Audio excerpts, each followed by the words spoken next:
truth is the most convincing story that maps onto reality, and that's why the central narrative is falling apart. Right now in the United States, people should not be walking around with masks. We must see the central narrative for the fiction that it is. We are Americans. While elections are sometimes messy, this was a secure election. The founders began the fight for human liberty and self-governance, and it's up to us to finish the job.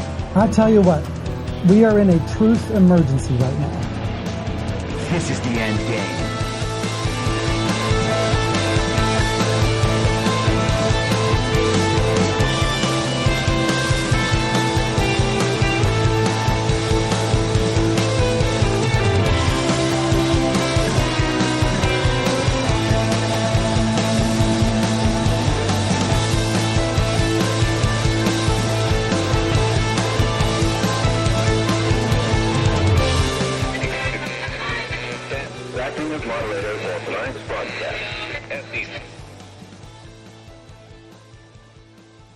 Immensely seductive. Quite sure he's right. An obsessionally neurotic. Pretty dangerous, in fact. Do you mean you doubt your powers to convince him? Worse than that. What I'm afraid of is his power to convince me. Let us never tolerate outrageous conspiracy theories. Say it! Say it! All right, I'll say it. We're talking about putting a manifestly irresponsible man on national television. Sweetheart, be reasonable. All right. It is Wednesday, January 29th, 2025. The 10th day of the Golden Age? It's today? Yeah, the 10th day of the Golden Age. So congratulations, everybody. We made it. Welcome to the subscriber stream. Here we are on Wednesday, and I hope you're doing well in the chat. If I can speak my way through this show that features nothing but me speaking, that'll be great. Wow, off to a hot start. Polymathanon wanted to drop a tip in the jar for you. Always appreciate your insight.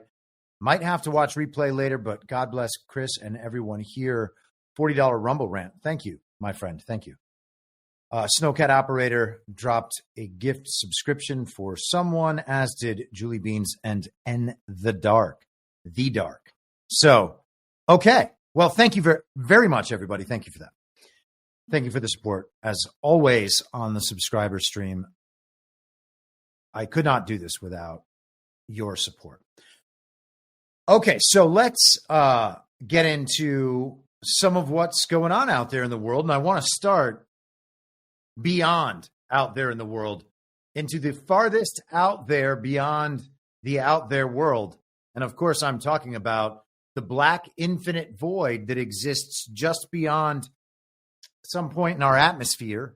You just blast through this fiery part of our atmosphere. You can burn up upon re-entry. And immediately after that, you're out into a black infinite void. And if you are then able to travel millions and millions of miles through that, you will get to Mars, where we are going to settle anew, because this planet, it's just not going to last. And most people have gotten past the climate change nonsense. So now they think it's just not going to last for got to get to Mars sort of reasons. We're not going to survive if we don't get to Mars. The only thing holding us back from getting to Mars is our inability to escape our earthly cage. And of course, it's not a cage. You can fly just up in the sky, and if you keep going, you'll eventually get to Mars. There's nothing holding you back or stopping you, but nonetheless, we need to escape. We have a desperate need to escape. It's not a cage. It's not a cage. It's a ball in a universe flying around other balls. It travels infinitely through time and space. It started 14 billion years ago. Wait a second. No, they just updated it. Now it's 28 billion years ago. So we have apparently traveled in time or something. But yesterday was an important anniversary, the anniversary of the Space Shuttle Challenger exploding 39 years ago. One astronaut was from South Carolina. This is the South Carolina paper, the Greenville News. I just kind of pulled up whatever link would bring this up first. You got to love this picture. It's like they're all about to act on a sitcom, except, of course, they're not acting on a sitcom. They were actually cast to act in a reality show. They were going to have like MTV's The Real World, but on the International Space Station, and they were going to teach American school kids about space. And I was one of those school kids. I was in, I think, first grade in my public school and in my art class, and we watched on a television on a cart that they pull out in front of the class, plug in, and then they put on a program. It's called a program. And so we watched this program. Space shuttle. Look at it. It's going to take off. T-minus 10. And you count it all the way down. The space shuttle takes off, starts flying through the sky, hurtling toward that black infinite void. Then it totally explodes in front of the nation's school children. Are we all emotionally scarred forever if we are in the, I guess all of Gen X dealt with that? And I would say yes, maybe, potentially. Millennials basically had the same day on 9/11, and that would be obviously a more extreme version of it. So these 7 actors were supposed to fly up to the International Space Station, and then they were going to film a reality show about what it was like to be in space. But the rocket blew up in midair, so there's no way they could have ever reached the space station. Now, of course, they weren't actually on the rocket. They were on the ground because the space station is in a pool in Florida. If the rocket launch was successful, they would have filmed their reality show. Except the rocket launch wasn't successful. So you can't then film the reality show where all the astronauts are up on the space station. Wouldn't make any sense. So these are the 7 people who flew around: Ronald McNair, Michael Smith, Francis Dick Scobie, Ellison Onizuka, Gregory Jarvis, Judith Resnick, and teacher Krista McAuliffe. I think her name is Sharon Krista McAuliffe. And sometimes they only use this name. Most of these people, some of these people are still alive today. All of them, of course, survived the rocket that they weren't on, flying off into the sky. There it is right now. It's made out of paper mache, apparently. Oh, look, birdies. It flies up into the black infinite void, but first through the great blue yonder. And then it goes into outer space, except no. Popped, I guess. Maybe it's still flying right there. Okay, so the point is that didn't work out very well for them. We're not done here with the Challenger business. Let's first go to this little piece of news right here. So we're going to start with it blowing up. And this is some old news from way back when. 3.618 seconds after launch. The actual vehicle breakup was essentially obscured from view by the vapor cloud, which abruptly enveloped the vehicle. Hundreds of fragments were noted exiting the ET cloud. Those identified included the shuttle main engines, the left wing, crew cabin, and both SRBs. What was happening to the crew at this moment? They were still alive. Challenge is fast. Launch is fast. It's bang, and then it's a 2-minute ride down. And you're conscious, we know that. Astronaut Story Musgrave told me the crew survived in that white cloud. It was Challenger's fuel tank that exploded. The shuttle itself just broke apart. The crew compartment with its 7 living occupants was intact. The initial path of the crew cabin from the vapor cloud carried it across the path of an adjacent contrail, clearly revealing its truncated form and attitude. The left wing became visible at 78.531 seconds. The main engines and crew cabin are also identifiable. It took 2 minutes and 45 seconds for the crew cabin to hit the water. The impact speed was 207 miles an hour. A NASA statement released after the accident reads, "The forces to which the crew were exposed during orbiter breakup were probably not sufficient to cause death or serious injury." And later, NASA is unable to determine positively the cause of death of the Challenger astronauts, but has established that it is possible but not certain that the loss of consciousness did occur in the seconds following the orbiter breakup. Musgrave, who is a medical doctor and surgeon, is quite certain. You died when you hit the water. You know that. You think so? That's always been controversial. I don't know, sir. There's nothing controversial about that. No. It's hard evidence. Yeah, he died when you hit the water. At the bottom of the ocean, investigators found that some of the crew's emergency oxygen masks had been turned on. Said another astronaut, Scobie fought for any and every edge to survive. He flew that ship without wings all the way down. They were alive. You could have lost consciousness at that altitude if it depressurized. Okay, so I think you get the point. They all died upon hitting the water. That's what we've been told. And maybe that was a good story to tell because it left more options open. Because if they didn't immediately blow up in the sky, well, then maybe they could have survived the fall into the water, of course, being rescued heroically.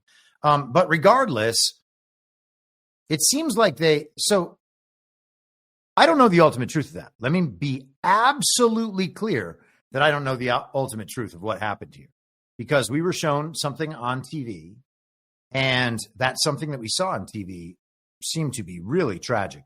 They basically traumatized the nation's school children all at the same moment while doing a tremendous space thing.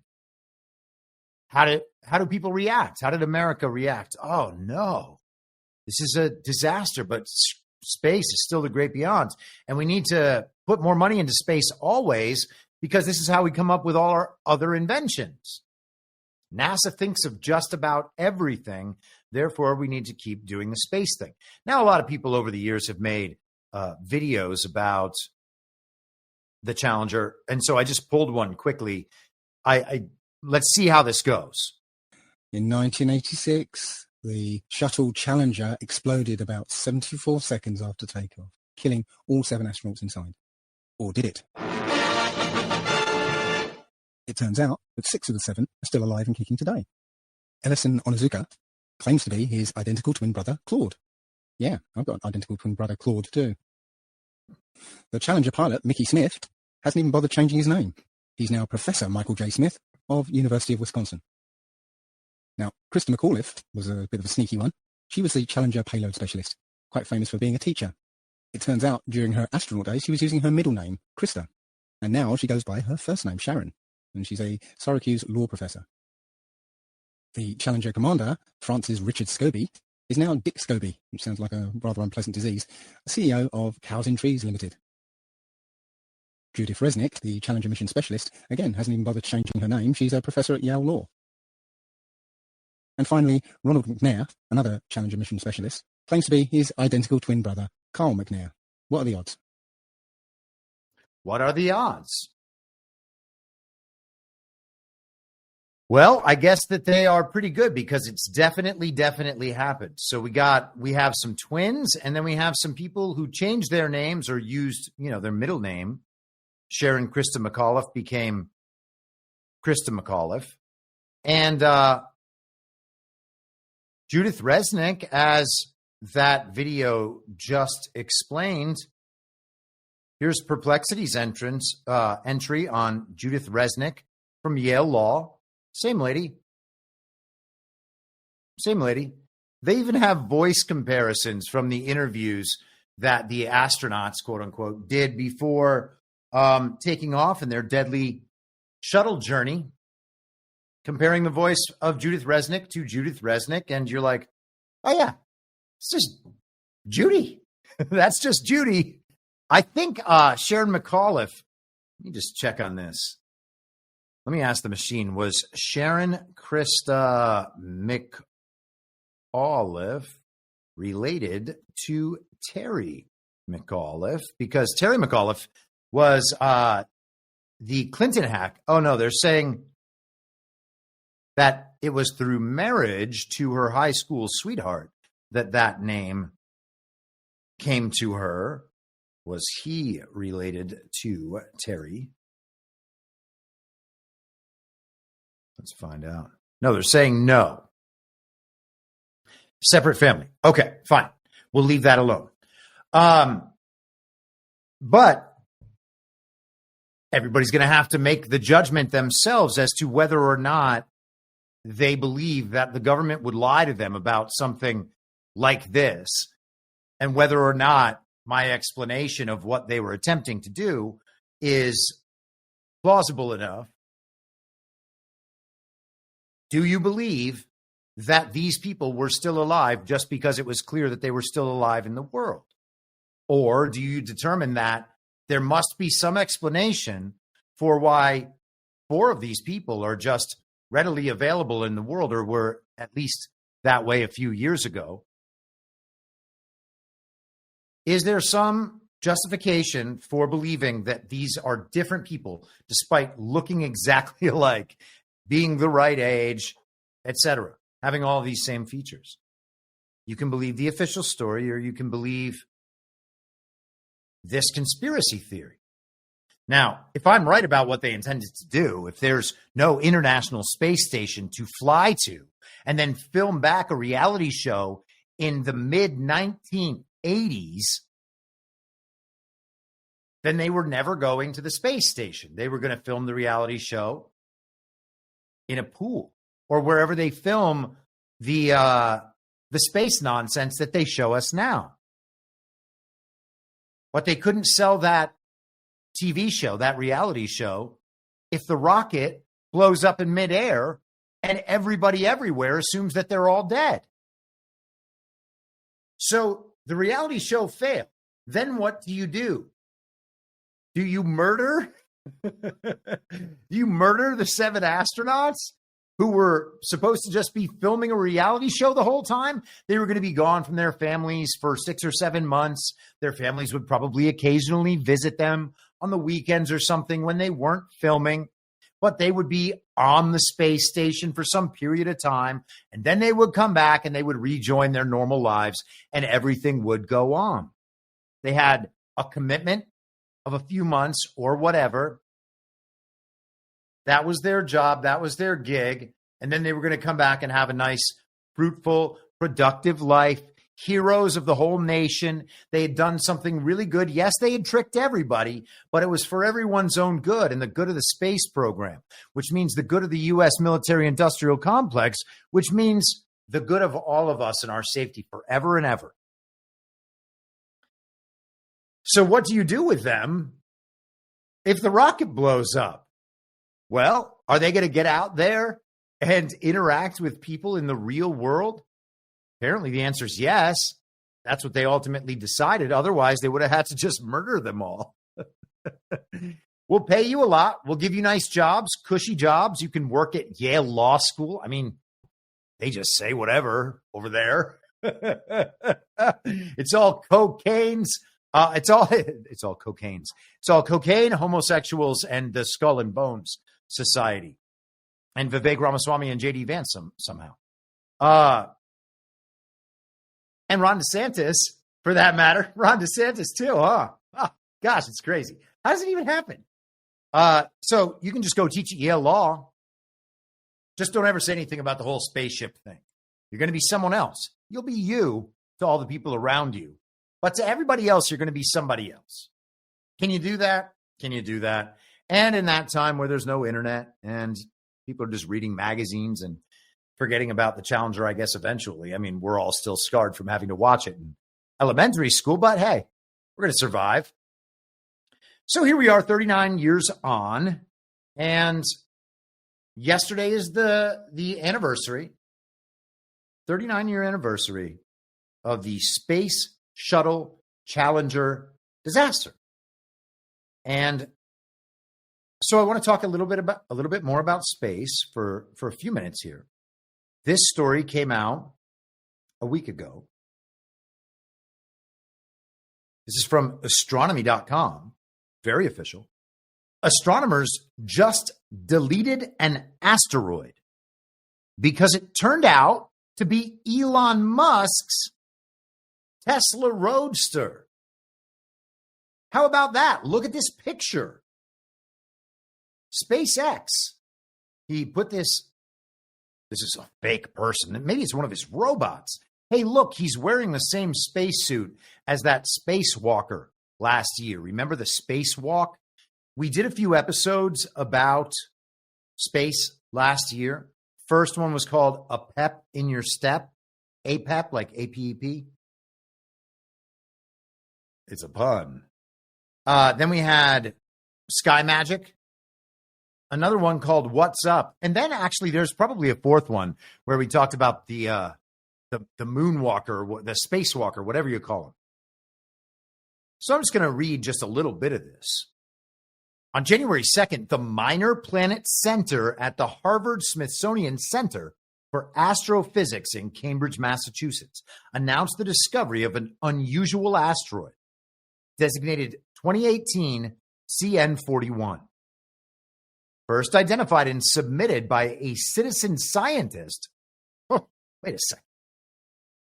You can't even have citizen journalists. Those are conspiracy theorists. What the hell is a citizen scientist? That's not the science like I've ever known it. Citizens can't do science. It's ridiculous. The object's orbit was notable. It came less than 150,000 miles from Earth, closer than the orbit of the moon. Huh. Wow. That qualified it as a near-Earth object, one worth monitoring for its potential to someday slam into Earth. But less than 17 hours later, the Minor Planet Center issued an editorial notice. It was deleting 2018 CN41 from its records because it turned out the object was not an asteroid. It was a car. To be precise, and precision is important in astronomy, as we'll see. It was Elon Musk's Tesla Roadster mounted to a Falcon Heavy upper stage, which boosted into orbit around the sun on February 6th, 2018. That asteroid is named after 2018, too, for some reason. The car, which had been owned and driven by Musk, was a test payload for the Falcon Heavy's first flight.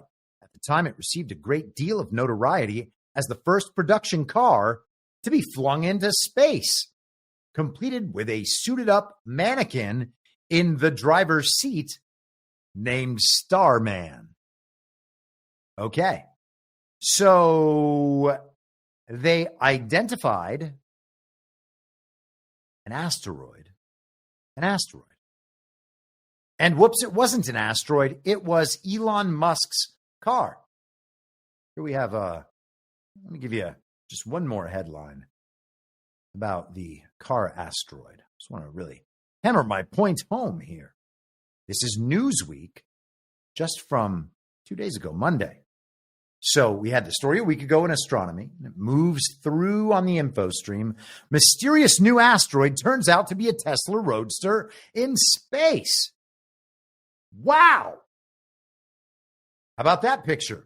Oh, man, just zooming and zooming and driving through space. Oh, he's in orbit. He's just never going to stop circling the sun. Is it an asteroid? No.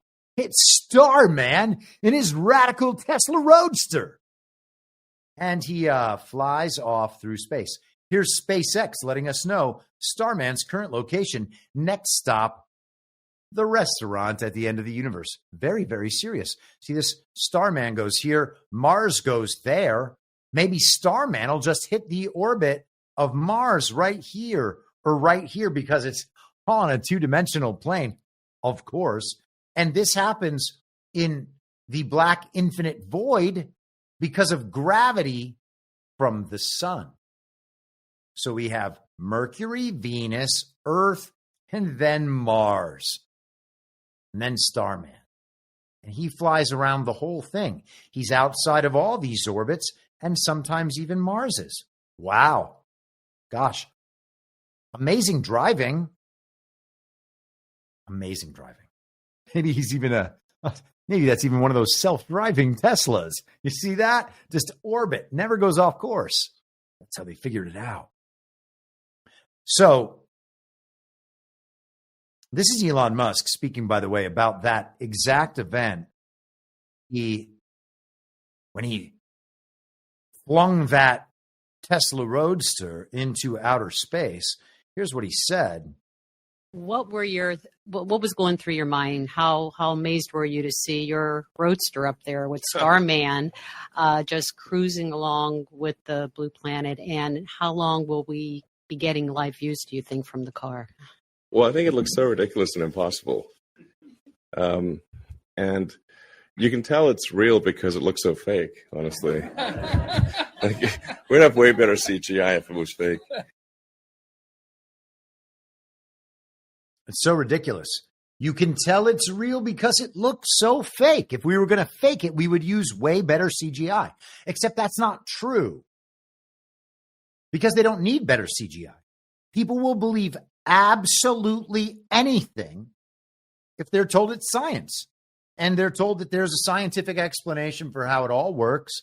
And then they read the explanation and they're like, well, I don't understand this. This is all gibberish and nonsense. All these big science words. I can't understand these. And so they figure out, well, there's got to be an expert somewhere to translate this for me. And they'll go to Bill Nye, the science guy, or they'll go to Neil deGrasse Tyson, or they'll get into the real physics and check out a little, what is his name? Brian Cox, right? Get into that little, who is the wheelchair man? Stephen Hawking, right? Figure out how all the physics of it works. And they'll be told that it's all math. You can't doubt math. What are you going to do? Doubt 2 plus 2? No. I'm not going to doubt 2 plus 2. I'm just going to doubt that 2 plus 2 can tell us that we're circling around the sun. I'm just kidding. It's an ellipse. And how far away it is. 2 plus 2 can't tell us that. Math can't do that. Math can't do that. Math can't do that. People are like, yes, math can. Math proves that system. No, they created a system that worked internally using math. And because all the math answers all the questions you have, you believe that it all fits together because it's real.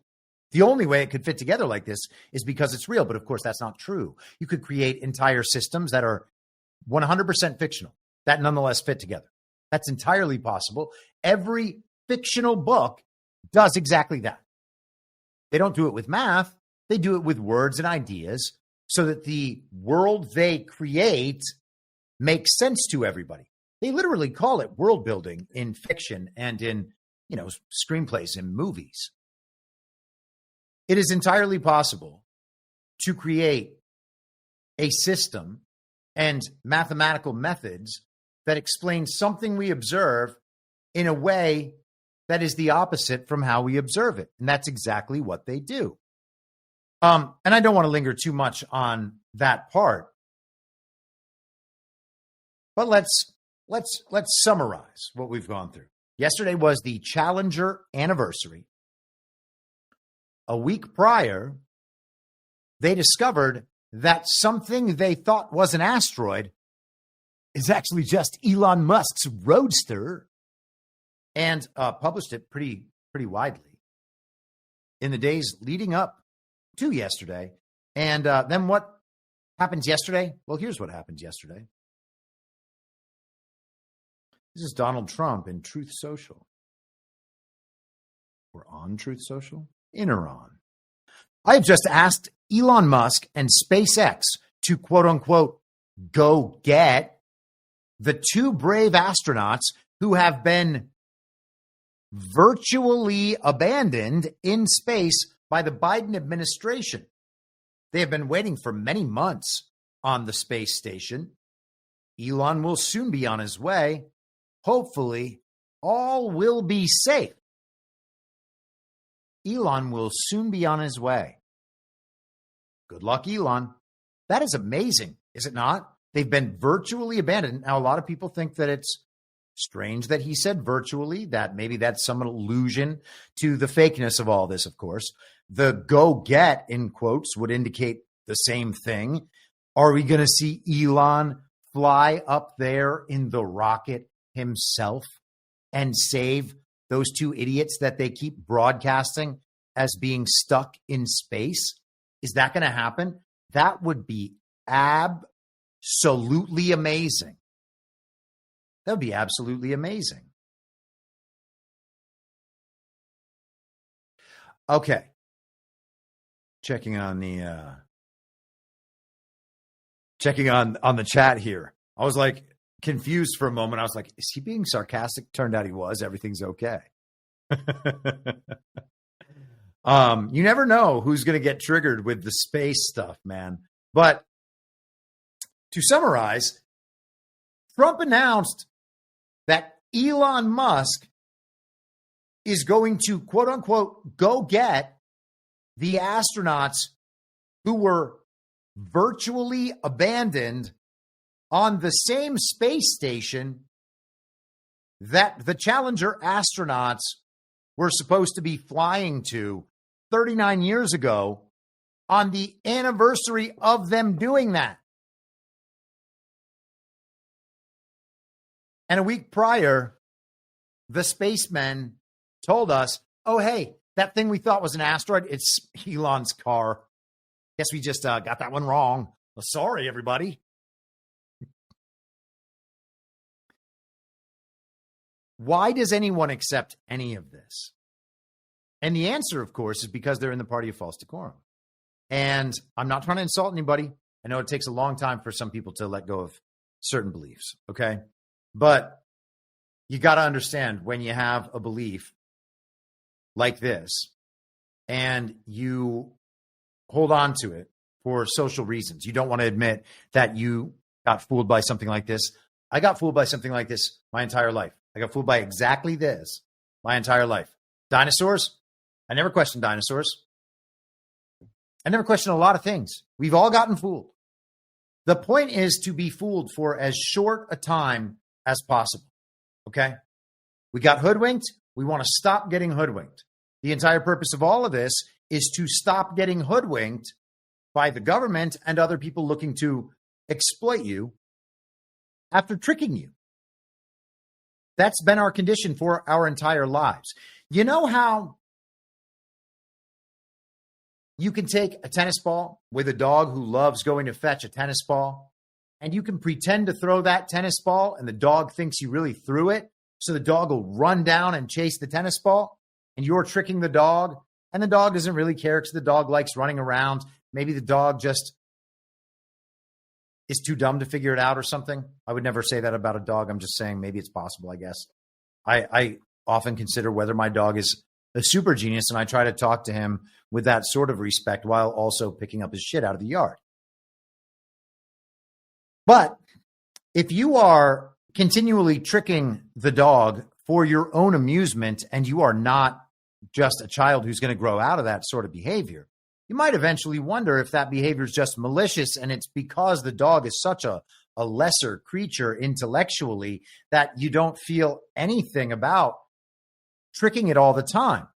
Normally, if we were tricking someone and taking advantage of them all the time, we would feel bad about it. We would have a guilty feeling, unless we were sociopaths or psychopaths or, really greedy or corrupt or compromised or what have you. But if you are the people exploiting everybody through trickery, and those people are unwilling to admit that they're getting tricked when you rub their noses in the tricks, how are they supposed to think of you? And, people would talk about the Talmud, and they'll talk about Goyim and those ideas of cattle. But it's not just Jews, right?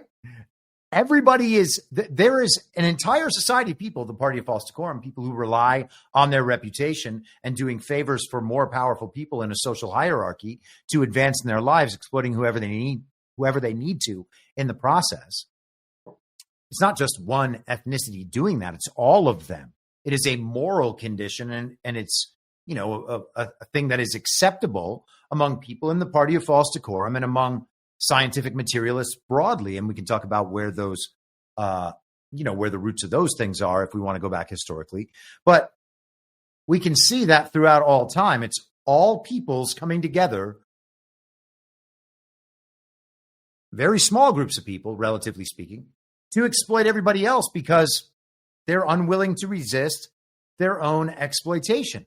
And they're unwilling to admit that they're being exploited.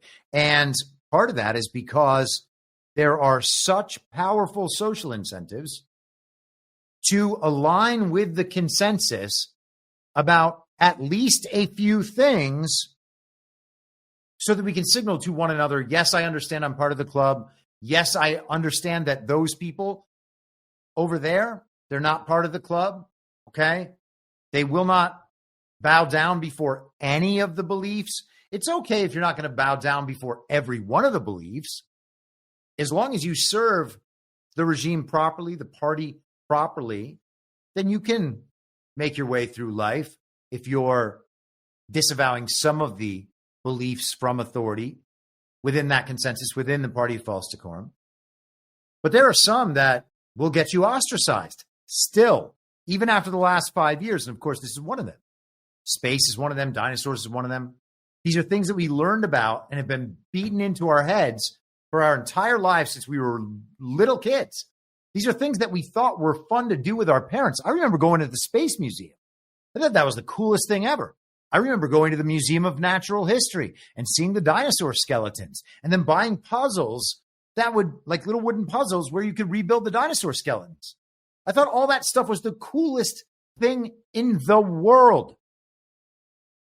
And now I think, oh, wow, I got so hoodwinked. And then I look at the claims about these various subjects, and I know that people have a different thing about dinosaurs, and they say dinosaurs could be possible for this and this. Let's say you're right, okay? I'll even accept that you might be right. So the purpose of this is not to argue about it. It's to understand that whatever the main story about dinosaurs was, that story was a lie. If there were enormous beasts of ancient times whose actual skeletons are buried or fossilized somewhere on the planet, like, fine, all right? I'm not going to fight anybody on that. But we were lied to about that. We were lied to about the space thing, obviously. We can just say we were obviously lied to about it. And if you believe that outer space just drifts off into a black infinite void forever and that the sun is 93 million miles away for who knows why, including the scientists, they don't know why, they can explain that. Oh, as we circle around it, we measure from 2 different points, and based on that angle, we can calculate the distance. Okay, well, that assumes the heliocentric model is true. And that is a necessary assumption to make the rest of the claim. Because if it's not true, then the distance measurement makes no sense whatsoever. And of course, that's the real scenario we're dealing with. So they can't even prove the most basic parts of what they're talking about. The speed of light is now just a movable constant. It used to have a definition, no longer does. And I encourage you to ask the machine about these things. Try to get the authoritative sources on it.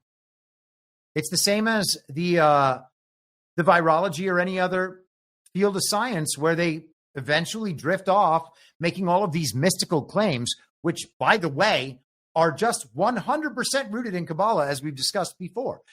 Actual ancient Jewish mysticism, okay, which is a departure from the mainstream already. And I know you got to kind of say these things sometimes. And it's, to have this conversation reasonably without being like the Jews, the Jews, the Jews. The people who are like the Jews, the Jews, the Jews all the time, like, oh, you're just shilling for the Jews.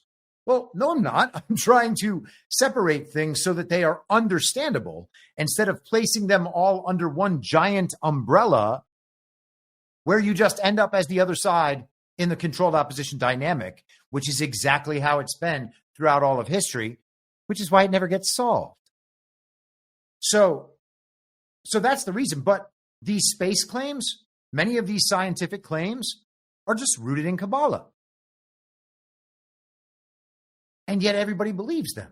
And they can't even question them because questioning them makes you one of those people. You have to, you got to get outside of the fence, this area where everyone is okay. Once you get to be one of those outside people, well, then you're like one of the savages in Brave New World, essentially.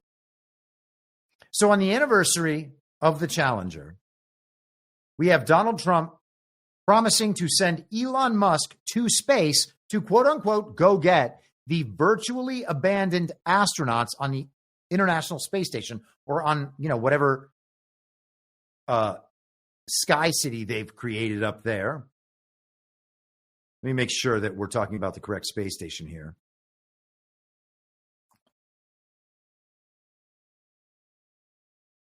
Because I know there's another one.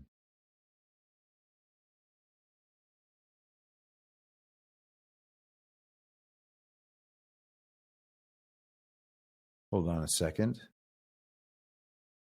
The machine is telling me that they are and are not. What in the world? They're not stranded on the International Space Station, despite recent claims these NASA astronauts have been on the ISS since June 2024. Okay, so it is.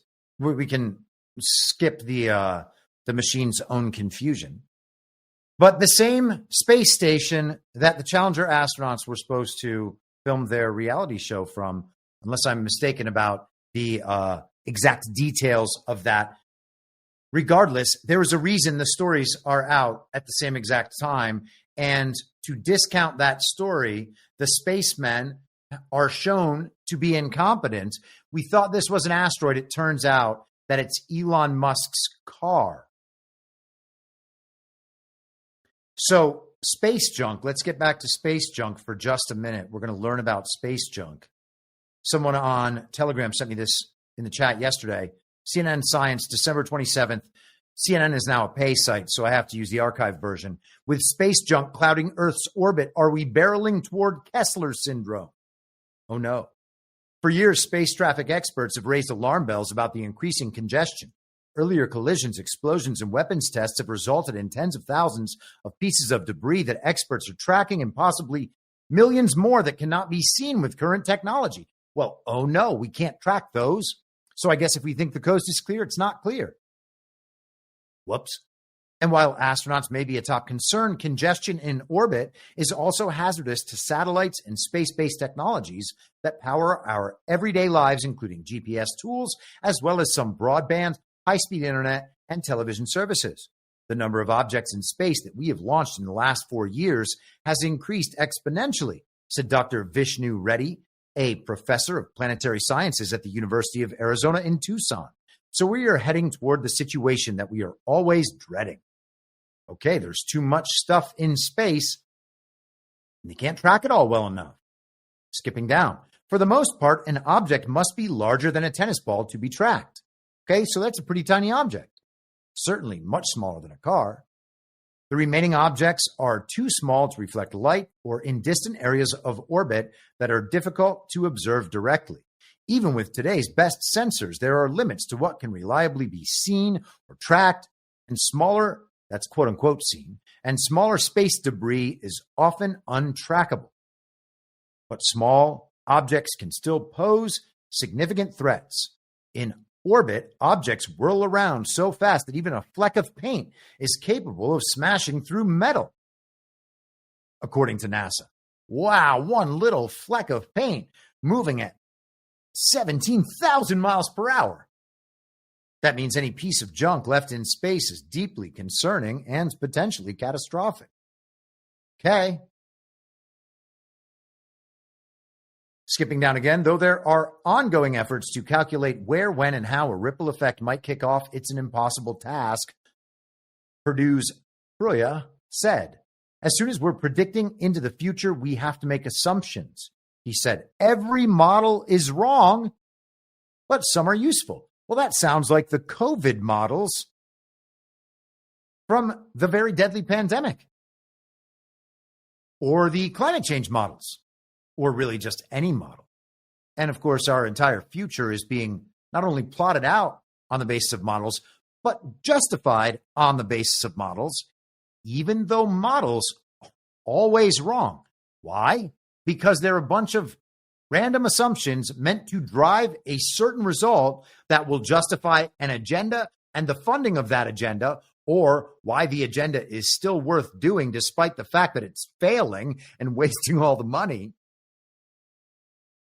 They are built with assumptions to get them to a certain point, and then mathematics is applied to those assumptions. It's not science. It's just making shit up. Models are inaccurate because even experts do not have a pristine picture of where objects are in orbit. Objects smaller than about 4 inches are largely invisible. What's more, space weather in the void can change orbital trajectories. So it's difficult to predict exactly how and where debris is traveling, according to Dr. Thomas Berger, director of the University of Colorado's Space Weather Technology Research and Education Center. That's a mouthful. Berger spoke on the topic on December 11th at the American Geophysical Union's annual meeting in Washington. The size and shape of spaceborne garbage pieces are also a mystery. So to model a single Kessler syndrome effect, analysts would have to guess exactly how a satellite would break apart, how each piece of that debris would look, where it would travel, and what other object it might hit next. Okay, so each element of that is totally impossible. And despite that, I'm sure tons of money are being directed toward figuring it out and solving this problem. It's an impossible problem to solve, but let's throw a ton of money at it, and we'll tell people this is how objects breaking apart in space and then traveling through orbit might work. What keeps me up, says Dan Altrog, director of ComSpock's Corp Center for Space Standards and Innovation. I think ComSpock is, oh no, it's not that. It's one of these other organizations. ComSpock. It's like a line from Star Trek.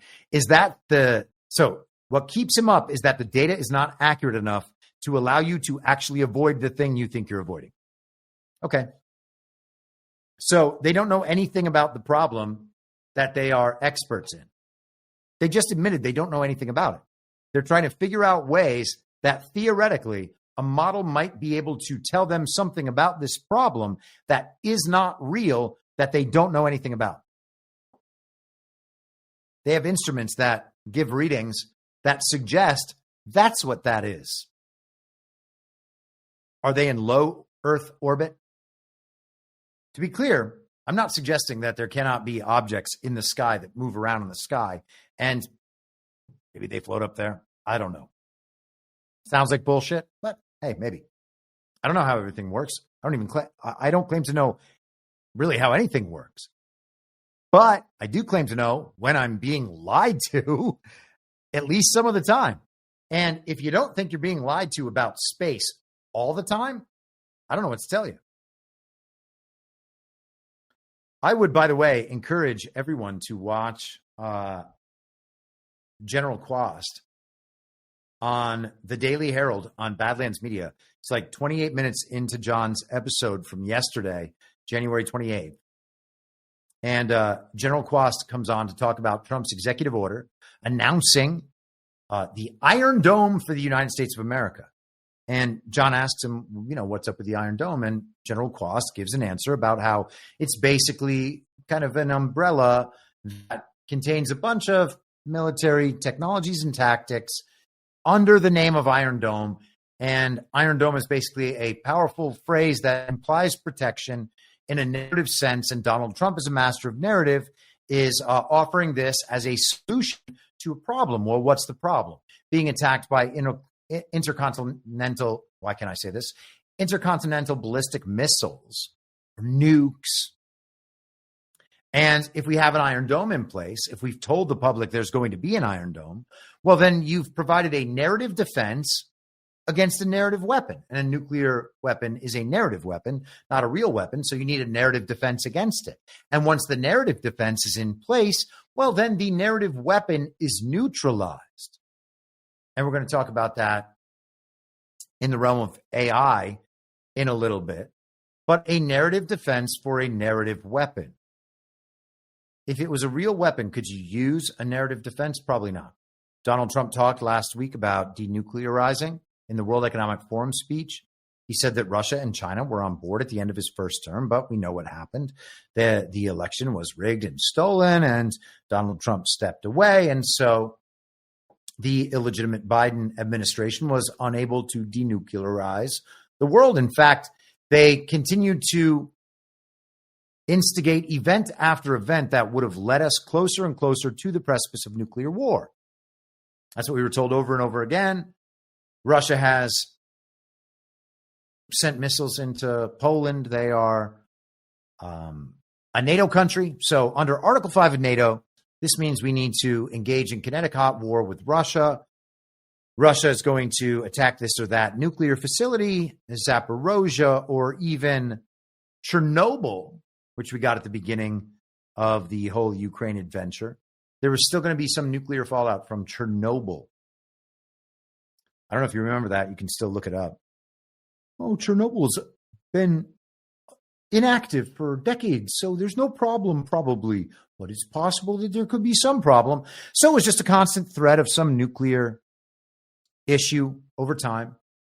Nuclear energy would be the sort of solution to our energy problems if it was adopted on a widespread basis and it became abundant and cheaper and safer and easier to have at people's households. And General Quast actually, I didn't think I would be talking about him on two different subjects, but he let us know at one of those guards. I mean, they expect nuclear, I think it was power generation, transmission, and storage all in one thing about the size of a table that would be at an individual's house.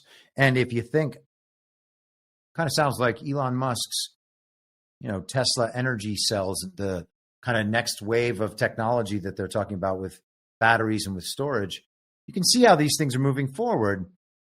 So if energy was cheap and abundant, or maybe even free in the future, then it would be really, really hard for the regime to use energy resources to control the entire world and extract the actual energy of the people through their labor, and then the fruits of their labor would be extracted by the regime to pay for the energy that they have made scarce through their own system of control.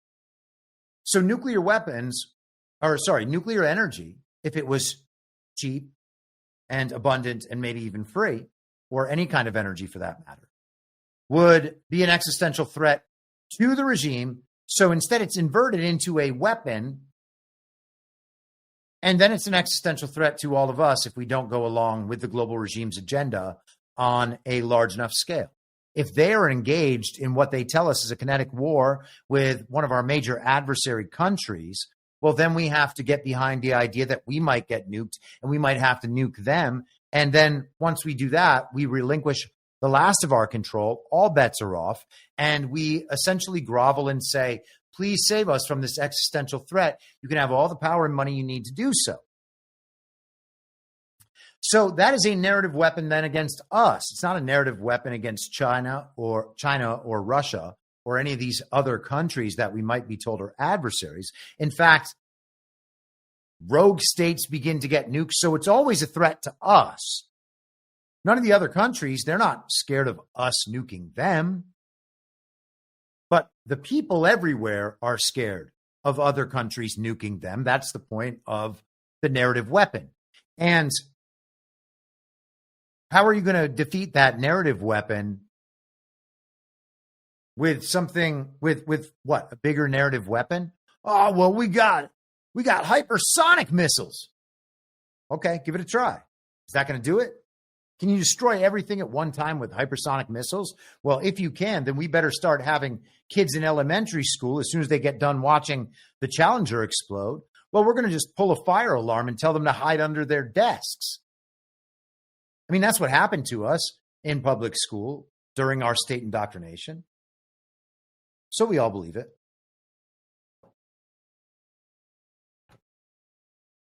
The narrative defense against that narrative weapon neutralizes the ability for the existential threat to cause us to act in a certain way, getting back on the same page with whatever the regime tells us.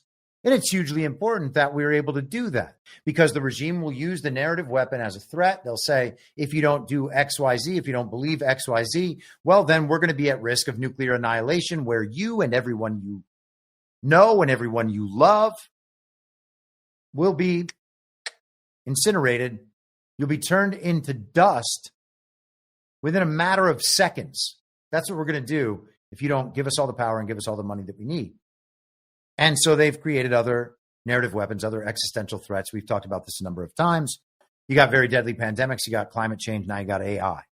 And again, in one direction, it is a threat to us. We're going to die. Everyone we love is going to die if you don't do what we say. Even though the adoption of nuclear energy, if it became cheap and abundant and maybe free, that would be an existential threat to them. So they simply invert it and the problem goes away. And then we say, no, we're actually scared of nuclear power generation. And then they give us these various nuclear plant disasters, Fukushima being the biggest and most recent. The nuclear waste was going to wash from Japan all the way over to the United States of America, to California, and it was going to poison us. And so if we get poisoned in California by, let's say, the communist government that runs the place, well, you got to understand it's actually nuclear poisoning from Japan. Don't eat the sushi. That's what we were told. That's what we were told. And so because we're scared of nuclear weapons, and we know that because of nuclear weapons, nuclear energy is scary because it could give us this radiation poisoning and sickness. By the way, people live in Hiroshima and Nagasaki, and Chernobyl has abundant wildlife. What happened? It's not what we were told. Of course, it's not what we were told. Of course, it's not what we were told. On one hand, it's an existential threat to them. On the other hand, it's an existential threat to us. And let's talk about some AI, because we're going to get right back to that spot on AI. And we talked about DeepSeek a little bit the other day. We went through a couple of posts at the end of that episode. And I would suggest everybody go ahead and listen, just jump to the last half hour of the episode. It should be somewhere around there if you haven't listened to it yet, if you want to hear the rest of the DeepSeek conversation. But I think I'll probably maybe incorporate some of that in here today. So, hey, maybe it's worth skipping. Anyhow, this first post I want to read, and I talked about some of this last night on Badlands Story Hour with Burning Bright. We were talking about Iron Man from 2008. And so we were talking about some next wave technology in the military industrial complex. This is from Palantir, okay? Palantir is a company named after Lord of the Rings. So is Anduril. Both of these are Peter Thiel companies. J.D. Vance was Peter Thiel's, one of his proteges. Peter Thiel is or was J.D. Vance's owner. Eric Weinstein, whose brother is Brett Weinstein, you know, Eric thinks he's the smartest guy in the world, total scientific materialist, like the most extreme scientific materialist, has no idea how he sounds to anyone who has ever thought about, what if Eric Weinstein might be wrong? But anyway, we're talking about these are the people. So that's the company. This is their new chief technology officer, Shyam Sankar, I think is how his name is pronounced. And I could be wrong, and I apologize if I am. I'm not trying to mispronounce. Sometimes I am, not right now. The Senate Armed Services Committee on Defense Innovation and Acquisition Reform, his testimony is in a video in this tweet thread. But this is the only tweet here. And by all means, I posted this. If you search Palantir in the info stream, t.me/very reasonable, you can find this tweet and the couple hours long video of his Senate testimony. He says the monopsony, and let's just clarify, a monopsony is like the inversion of a monopoly, rather than one big company that gets all the business because they control the entire production and supply line, et cetera, of an industry and keep out any competitors. This is like the inverse of that. There might be a number of suppliers out there supplying an entire range of products, but they all go to the one and only seller. And in this case, that's the DOD. So all of these various contractors that are military contractors, some of them exist in the private sphere, and some of them exist essentially specifically to just build for the military. But all of them have only one customer, unless you're in that private sphere and you can sell consumer-facing products as well, I guess. That's the principle here. But he says the monopsony has created a divide between defense and commercial sectors, like the Berlin Wall. On the commercial side, companies compete. On the defense side, a dwindling number of contractors toil away, resembling state-owned enterprises. The companies fit enough to climb the wall and defect to the free world did so long ago. Mr. Chairman, if we're going to win again, we need to tear down this wall. Okay. And so we have to wonder, he's implying this wall, and that this wall will make a big difference because it's going to make these companies actually compete on a different level, which will make them better and the system and the market more efficient. Okay. There's just market principles at work. It totally makes sense. But he's also implying that that wall is real in a way that I'm not sure it's real. Now, he works in the industry, so we can obviously take that as an insider's opinion about things. But from someone who is observing government and the military-industrial complex and governmental corruption and waste, fraud and abuse, etc., well, from my perspective, no matter how big that wall is, maybe it's too big. I don't know. It's a tough problem to solve, by the way. I'm not saying that there's a right answer. Does the government just completely own military contractors? That's what he's saying. Part of the problem is with that one-to-one relationship. But is there a true separation just because there's a private element and a consumer-facing side of the business? Is that enough of a separation? I'm not sure that's true. If Twitter, formerly Twitter, for example, has that same relationship where it's part DoD contractor or DoD-based company and it's part consumer-facing, well, which side really matters? If they're censoring Americans, no side of it matters. All that matters is that they are interlinked. And because they are interlinked, then the private company, even on its consumer-facing side, is working as an agent of the state. So is it better that there's the private consumer-facing side of it? Because then there's some competition and innovation, at least on that side of things, and some quasi-independence from the government? Or is it worse because it obscures the fact that it is just another organ of the government, the same way that an NGO and other nonprofits would be in that same relationship? This is the public-private partnership problem, okay? Public-private partnerships are essentially fascism, especially if that's just across the board how it is. That is across the board how it is, which suggests that maybe our federal government is far too big and has interests in far too many things. And of course, that's exactly what we find. And so if that's the relationship and the government is involved in everything, then what we have is just sprawling fascism that covers all industries and all parts of society. So is it better that it's obscured with the consumer-facing side of it? That's going to be a hard thing to convince me of. I'm not saying I know the solution, but we're kind of kidding ourselves about what the status quo would actually represent in that situation, I would argue. So let's go to Bloomberg from yesterday, updated today. Microsoft probing if DeepSeek, linked, there we go, group improperly obtained OpenAI data. All right. So we have DeepSeek. Now I'm just going to call it DeepSeek all day. Let that sink in. DeepSeek, China released this supposedly decentralized AI model that is like a slightly older version of ChatGPT, but now it's going to be out there in the wild and people will have access to it. It sounds like people are going to be able to run their own kind of nodes or iterations of the open sourced AI. OpenAI was supposed to be open sourced and nonprofit. We're told by Elon Musk that it's not. Sam Altman from OpenAI was just in the White House last week.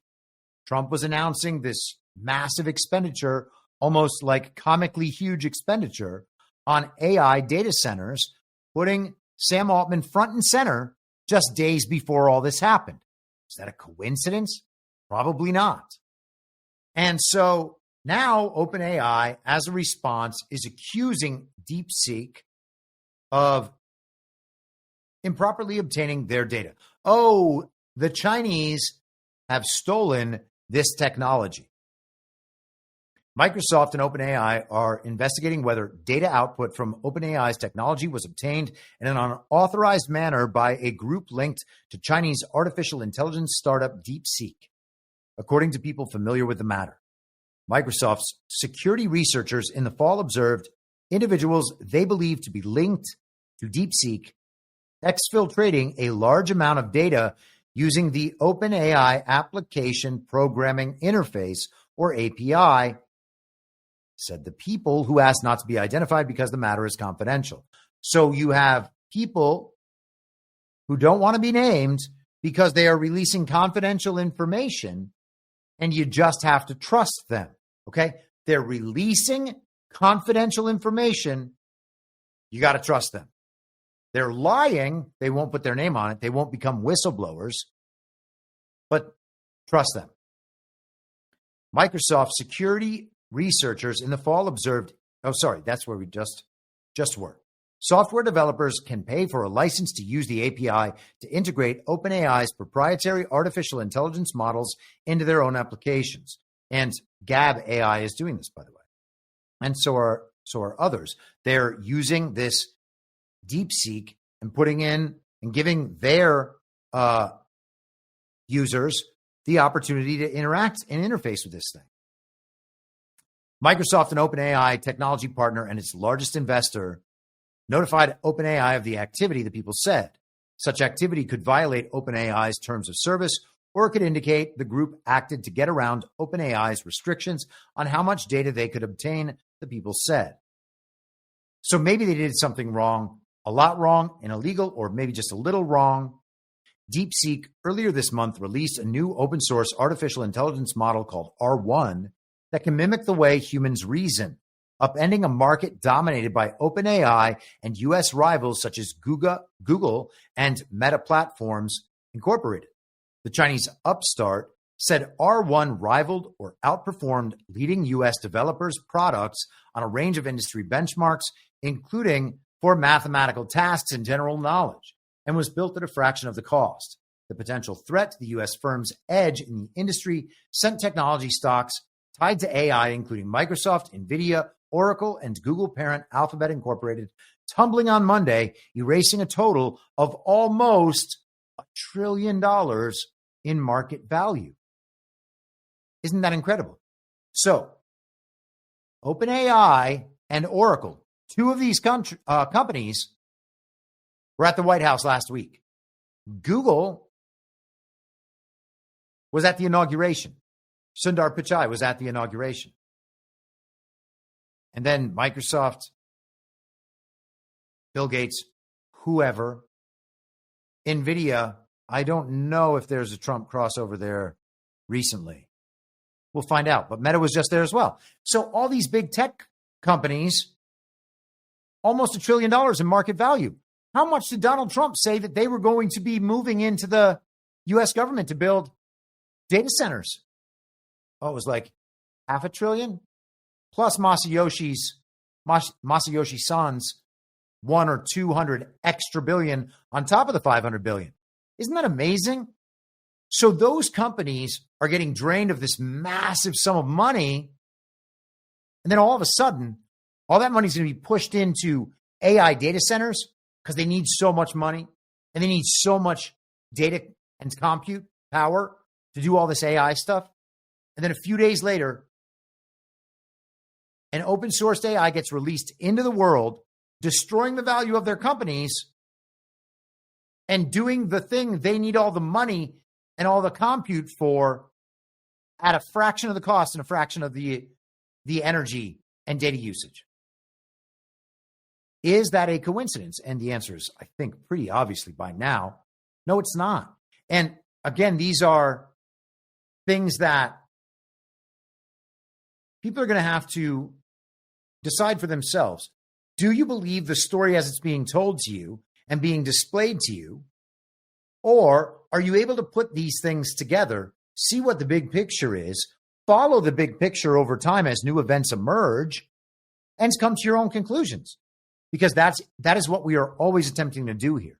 Figure out what the potential possibilities are, or I should say the possible potentialities, like plausible scenarios that could emerge into our reality. Figure out what those are, watch as events emerge, see if they make sense in a bigger picture. And this is something we've been tracking for a very long time, so of course it makes sense. David Sachs, President Donald Trump's artificial intelligence czar, said Tuesday there's quote-unquote substantial evidence that DeepSeek leaned on the output of OpenAI's models to help develop its own technology. In an interview with Fox News, Sachs described a technique called distillation, whereby one AI model uses the outputs of another for training purposes to develop similar capabilities. Okay, so they all start learning from each other. Well, all right. Then I guess what matters is whether or not it is centralized, decentralized. This one's decentralized. It's out there. No one's going to be able to stop it, particularly when people can run it on their own systems. It is very much like the Bitcoin network in that respect. You shut down a node, you shut down the internet in one country, and it's still just going to keep chugging along because it's totally decentralized. And here's a good analogy, maybe. I remember when I was a kid and you would hang strings of Christmas lights, there were certain varieties where if one light went out, they'd all go out.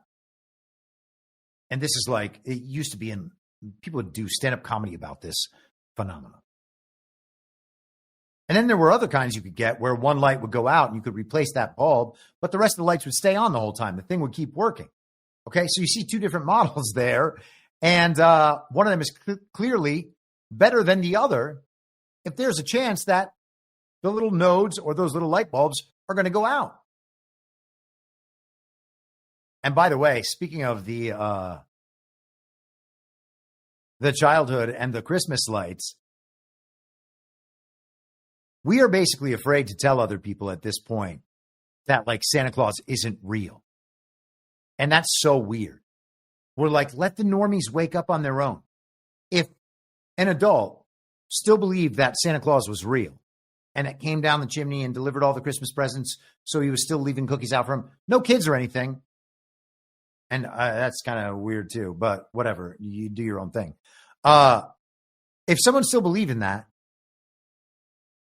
and you weren't willing to tell that person, then you're basically committing that person to a lifetime of mockery behind his back or her back. Everybody else knows, they don't know. Well, that's what I was talking about with the tennis ball earlier. That's what I'm talking about with some of these understandings about this stuff that we're exploited and hoodwinked over. At what point do we just have to be like, well, I'm sorry that I'm going to ruin their mystique. I'm going to only talk about this in truthful ways from now on. And maybe we'll come back to that and get into some Robert Kennedy stuff at some point. But the idea here is that the decentralized model is going to make it impossible, potentially, for them to kind of snuff this thing out. What they need is to get everybody back on the same page, believing the same story, so that we will all begin to behave the same way again and help them, or at least not hinder them, as they implement their agenda. That's the goal from an information war perspective for them. And for us, the goal is to make sure that can never, ever happen. We will never be back on the same page. AI was their way of doing that. It would do the censorship for them. It would create everybody's opinion. It would create the false reality that people were going to have to believe in, because, of course, it would also run the social credit system, and it would run the system that allows you to get into and access certain parts of society. Well, you're not up to date on your vaccine subscription, according to the app. dominated by the AI. The AI realizes, whoops, this person is not allowed into Whole Foods. Now you can't go into Whole Foods, Amazon Whole Foods. The whole system was going to be controlled in that centralized fashion. And then people would be coerced into behaving in certain ways because otherwise the punishment structure in place is too great. And the social punishment structure would be too great because they fully controlled the conversation, all the information, and your ability to transmit that information to other people. A system of total control gained by getting everybody back on the same page initially, and then forcing everybody to be back on the same page because you control the means of information. Decentralized AI makes that impossible. Now, I want to get into this thread from yesterday. And this, I think, is even a better description of the situation, or at least theory about the situation, than what we went through. I don't know if PJ Corrigan's just being really sarcastic today or not. It's really, really strange. Dude, are you just messing with me in chat? Than what we went through on Monday. Sorry. So this is a man named Graham Cook. If you look Graham Cook up and go to his formerly Twitter profile, he is the CEO and founder of an organization called Brava XYZ, an automated stablecoin management platform offering simplified access to DeFi, decentralized finance, yield opportunities. Okay, so he's in the DeFi game. Making money smarter with blockchain and AI, that's his thing. Author, Web3, The End of Business as Usual, formerly from Google, founded and exited Qubit. So he's in the tech sphere. He's got about 33,000 plus followers on X, formerly Twitter. Here is a thread he posted yesterday in the Thread Reader app website. And by the way, this is a great website to know about, especially if you're sharing information online or with people who might not have Twitter. If you're on Twitter and there's a thread, at the end of that thread, you just respond and do Thread Reader app, and then you type unroll and hit send, and it'll unroll the entire thread into a web page here. You can archive that web page. You can send that web page around. People who don't have X, formerly Twitter, will still be totally able to read through the whole thread, which you can't do if you don't have a Twitter account. PJ Corrigan says he's totally being sarcastic. Thank goodness I know that, because I was starting to think that maybe I was insane. So here we are. Graham Cook on X, formerly Twitter, as shown on threadreaderapp.com. A Chinese company just shattered OpenAI's $18 billion advantage. They proved you can build ChatGPT level AI for 100 times cheaper. 100 times cheaper. So that would be like, instead of giving $500 billion to Trump last week, they would have just given $5 billion. Okay? There are baseball players signing contracts for $1 billion at this point. All right?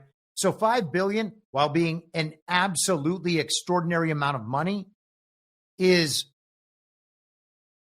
when you're talking about the ridiculous scale of these times, is relatively not that much.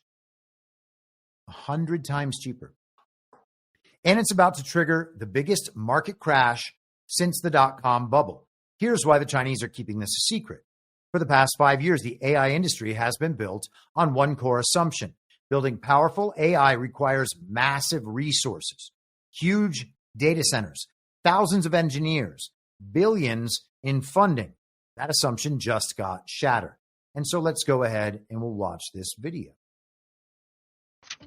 AI's energy use is set to rocket. That could not only constrain the industry's growth, but threaten green energy targets and force AI providers to consider alternative sources of power. The International Energy Agency estimates global power demand from data centers, AI, and cryptocurrencies could double by 2026 compared to 2022 levels. Microsoft alone is opening a new data center globally every 3 days. The computational power required to develop machine learning models has doubled every 5 to 6 months since 2010. In March, billionaire Elon Musk said the latest bottleneck to cutting-edge AI technology was electricity supply. Amazon chief Andy Jassy said earlier this year that there was not enough energy right now to run new generative AI services. Also, many customers of these data centers have made net zero CO2 commitments, but renewable sources of energy may not be able to cope with the load and reliability of supply needed. Okay. So there is the data problem as it's, or the energy and data problem and compute problem as it's always been explained. They need all of this money because they need all of this energy because they need all of this compute to be able to run the AI, especially as it's more widely adopted. So if you can do it for much cheaper with much less demand on resources, that's going to make that's going to be a pretty big deal because we're told this is the way of the future. Now, all of big tech and tech, generally speaking, and tech investors have been investing enormous amounts of money in AI. And it sounds like they might have all just gotten destroyed. And I said a few days ago, I don't need to hear this, or I don't know who needs to hear this, but Elon Musk is not out there rugging Donald Trump and MAGA and America First. He's out there to spotlight, expose, and pull the rug out from under big tech. And I think that's all getting pretty obvious at this point. But that's me. I know people are like, he wore a Baphomet costume. Well, did he? OpenAI has raised $10 billion. They've built some of the world's most advanced data centers, hired the brightest minds, and spent years perfecting their models. AI based on the belief that this was the only way forward. But something just changed everything. A new AI... Oh, let's watch this. Let's go ahead and watch this. Yeah, why not, right? That's the second video. Okay, cool. Yeah, we're going to do this. But training and running artificial intelligence requires a massive amount of data and an incredible amount of computing power. In 2017, the company spent $7.9 million on cloud computing alone. OpenAI was growing fast, and leaders at the company realized that if the growth was to continue, OpenAI would need to invest billions of dollars into large-scale cloud computing, attracting talent, and building AI supercomputers. The company's solution was launching what it called a capped profit organization alongside its nonprofit arm. This move, OpenAI said, would enable it to raise outside funding and hand out equity to employees, an incentive commonly offered by tech startups trying to attract top talent. The capped part meant that investors and employees would be limited in the amount of returns they could get, regardless of how successful the company became. A few months later, Microsoft invested $1 billion in OpenAI in a partnership whereby the two companies would jointly develop new AI technologies on Microsoft's Azure cloud. To date, Microsoft has invested $13 billion into OpenAI. Okay, so that's a lot. That was the expectation. This has also been a business model for tech investors and startups and all those people looking to make money off bringing in new investment. It's just another, it seems at this point like a massive boondoggle, but we'll get there. A new AI model has matched their performance at a fraction of the cost. Not just marginally cheaper, we're talking about an order of magnitude reduction in what it takes to build world-class AI. This isn't just disruption, it's an extinction event. China knows this. That's why DeepSeek just restricted registration to mainland China mobile numbers only. we might as well watch all the videos. Yesterday, China released a state-of-the-art free and open source chain of thought reasoning model with performance that rivals OpenAI's O1, which I'm stupidly paying $200 a month for right now. You see, there's two types of people in the tech world right now. In one camp, we have the pessimists who think that AI is overhyped and plateaued with GPT 3.5. In the other camp, we have the optimists who think we're about to see the emergence of an artificial superintelligence that will propel humanity into Ray Kurzweil's technological singularity. Nobody truly knows where things are going, but one thing to remember is that pessimists sound smart while optimists make money. But sometimes it's hard to be an AI optimist because you need to trust hype Jedis like Sam Altman and closed AI companies like OpenAI. Well, luckily, on the same day that TikTok's ban was removed, China gave the world a gift in return in the form of DeepSeek R1. So that's a little more positive about that. To understand why, he said, sorry. So this is the extinction event he's talking about. To understand why, we need to look back at the dot-com crash of 2000. History doesn't repeat itself, it rhymes. It also repeats itself because it's all just a story that is generated through this cyclical process of storytelling and then hyperstition, where people believe the stories and then go create the reality in the world as a function of those beliefs. Companies spent hundreds of billions laying fiber optic cables under oceans. This is remarkably similar to what happened with GPUs in the 2000s. They built enough infrastructure to handle 50 years of internet traffic growth. Everyone was convinced this was the future. And he shows some charts throughout the presentation here, but we'll bypass that. But they made a crucial miscalculation. The infrastructure far outpaced actual demand. Companies like Webvan built billion-dollar warehouses, assuming everyone would instantly start buying groceries online. They were right about the trend, but catastrophically wrong about the timing. I'm not even sure they're really right about the trend, because I know that there is that trend, but it's not something that seems like it's going to take, that's ever going to reach saturation. Like, it's not like everyone's going to order their groceries online. I don't see it. Maybe it'll happen, maybe with drones, or who knows.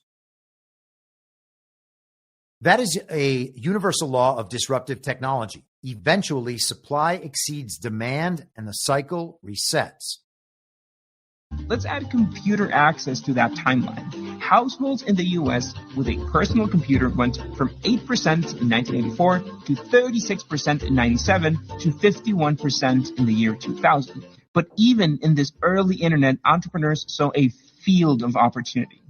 Let's add, for example, the number of websites. From 91 to 95, the number of uploaded websites went from 1 to 23,000 plus, and there were no signs of slowing down. From 95 to 96, it jumped 1,000% to 257,000 websites uploaded. These factors, along with a few others, like the launch of Yahoo, led people to start seeing the internet as this gold mine. And these .com startups were spending like crazy. Profitability was not on the horizon, and it didn't matter. They just didn't want to turn a profit. They just wanted world domination. And if that sounds strangely familiar, it is because it is.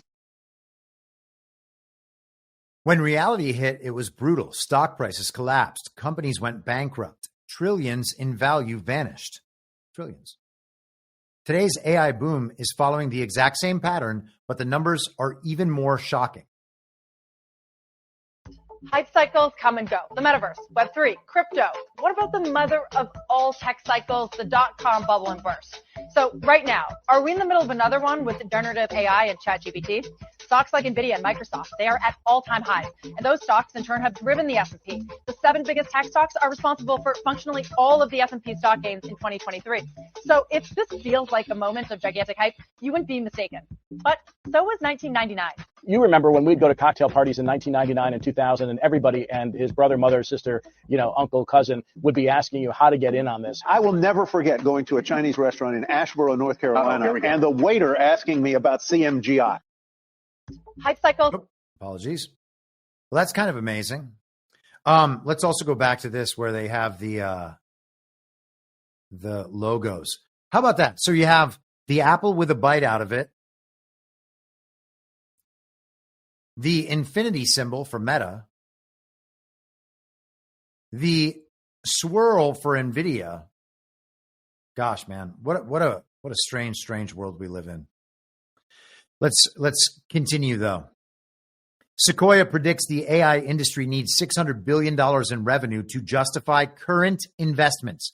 To justify current investments, it needs $600 billion in revenue. We are at just 10% of that today. This isn't just a gap, it's a chasm between expectation and reality. And now comes the catalyst that brings it all down. This breakthrough in efficient AI development proves something stunning. Most of the massive infrastructure being built right now is unnecessary. Think about the implications. Billions in data centers, overkill. Massive hardware investments, wasteful. Current AI valuations, pure fantasy. Here's why this changes everything, and another video. There is a new model that has all of the valley buzzing. But from a Chinese lab called DeepSeek. It's opened a lot of eyes of like what is actually happening in AI in China. What took Google and OpenAI years and hundreds of millions of dollars to build, DeepSeek says took it just 2 months and less than $6 million. They have the best open source model, and all the American developers are building on that. So that was the CEO of Perplexity there at the end. And I use Perplexity quite a bit, and I've shown all of you that before, I think maybe even earlier today. Back to Graham Cook's analysis. The entire economic model of the AI industry is built on scarcity. Only a few companies can afford to build powerful AI. That scarcity just vanished. And when artificial scarcity disappears, bubbles pop.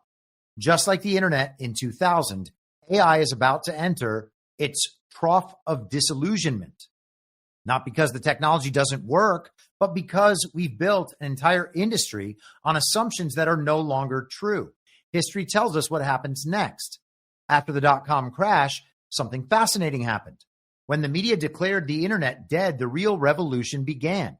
Amazon wasn't building unnecessary infrastructure. They were solving real problems for customers. And another video here. It wasn't all speculation, though. Companies like Amazon and eBay were born in the 90s, and they not only showed promise, but were successful business models. The detail here is that there was only room in the world and in the economy for one Amazon and one eBay. The reality was that most .coms weren't meant for success. And some examples, just for research sake, just to give you an idea, there's this company called Boo.com. It was an online clothing retailer that ended up spending $188 million in 6 months. And there was this company called Pixelon, that's a streaming video startup that hosted a $16 million .com party in October 99. But some survived, of course, with names that you might remember, like Microsoft and Google and Amazon and Apple. In fact, those that survived saw that in these harsh conditions, they had an advantage. Real estate was cheap, labor was plenty, and even less expensive than before, and the competition suddenly became limited. And that's not to say that they weren't immune to this crisis. Their stocks did plummet. Amazon, for example, went from $107 to $7. Apple went from $5 to under $1. And some might say that they survived the crisis so they could be examples, and they are. First of all, they had a solid business model, and they had brilliant people at the helm.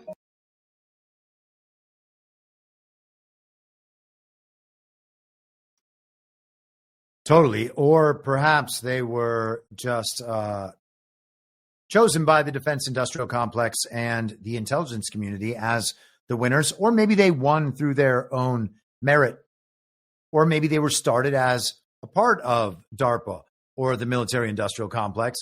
And of course, that's what it really was. So of course they won, and then they consolidated, and now they own everything. Let's continue. Graham Cook. The same transformation is coming to AI. Web 4 will emerge from the ashes, built on fundamentally different principles. Efficient, affordable AI models, decentralized infrastructure, natural human interfaces, value from data quality, not brute force compute. This reshapes the entire landscape. The winners won't be who you expect. Just like Amazon understood retail better than, I think he's Petco, I think it says in the actual Twitter thread, better than Petco understood pets. The next AI giants will be built by people who understand real human needs. Or no, I'm sorry, it's pets.com. 3 massive shifts are already beginning. Edge computing over cloud. AI moves from massive data centers to local devices. bringing privacy and speed. So local devices means like that node that you're running it on at home, that computer, whether it's a really powerful computer system that is not kind of the off-the-shelf laptop that someone might get at Best Buy, or it's in 5 years or 10 years or whatever it is, or 2 years or 2 months, just a phone in the palm of your hand, because that's how quickly the technology continues to accelerate and escalate. Number 2, data quality over size. Better data beats bigger models. And 3, practical uses over demos. Solving real problems beats impressive parlor tricks. So this is just actual merit and efficiency and competence defeating the big clown show that we've seen that justifies all of the money, all of the energy, all of it. The smart money sees this coming, Cook says. Cloud computing changing to edge computing. And by the way, another thing I asked General Quast about at one of these, at one of our GART events, I said, have you ever seen the HBO sitcom Silicon Valley? And he was like, yeah. I was like, all of this sounds kind of like what they were trying to do there. And he was like, yeah. It was essentially just decentralizing the internet so that rather than any of these centralized points, whether it be these fiber optic cables or the undersea cables or the server farms or any of that, where all of these different middlemen, these choke points that where everything could be cut off or captured and then manipulated to exploit you and hoodwink you, everything would be decentralized. And the internet would live on people's devices all over the place rather than in centralized control centers. This is what he's talking about. And Silicon Valley was exactly that, a peer-to-peer internet, fully peer-to-peer and decentralized. That's what they're saying is coming. That's been what a lot of people, myself included, have hoped for. And that's what I've been talking about in terms of the new tech infrastructure for like the last, 2 years, longer than that, actually. Whenever Elon, whenever they announced the Twitter thing, I think, maybe before then, but certainly by, I think that was April 2022. So the information has been out there. And somebody mentioned this the other day, kind of, I don't know if they were chiding me or what, talking about how I mentioned when I said things a while back. I do that because this information is out there and we need to understand, okay, if I'm just finding this out right now and this guy right here says that if all I do is go listen to his podcast from 3 years ago, I'll hear him saying it. Well, that means that information was definitely out there. It's not like I have some special access to information like out in the world and it just comes to me magically. It doesn't, like, I don't matter in this equation. The information's out there. It could be analyzed. It could be analyzed in the way I analyzed it or the way someone else did. And maybe mine was right and theirs was wrong. And sometimes I'm wrong and they're right. It's got nothing to do with me in particular. It's to illustrate that informational timeline gap has to be bridged as quickly as possible in all these cases. And that requires knowing, okay, I could have known this 3 years ago. And so if he's saying it now and it's been something tracked for 3 years, and by the way, I'm so far behind the curve. All these tech people know way more about this stuff than I do, but I also have different incentives than they do.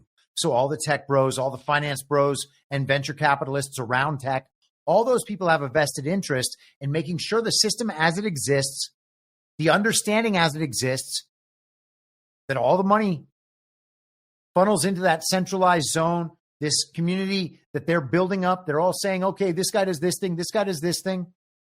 The wealthiest people in the world with the most access in the world get together in groups and they talk about where industries are headed because they're looking for investment from their fellow wealthy people. And so they have these organizations where they discuss these things.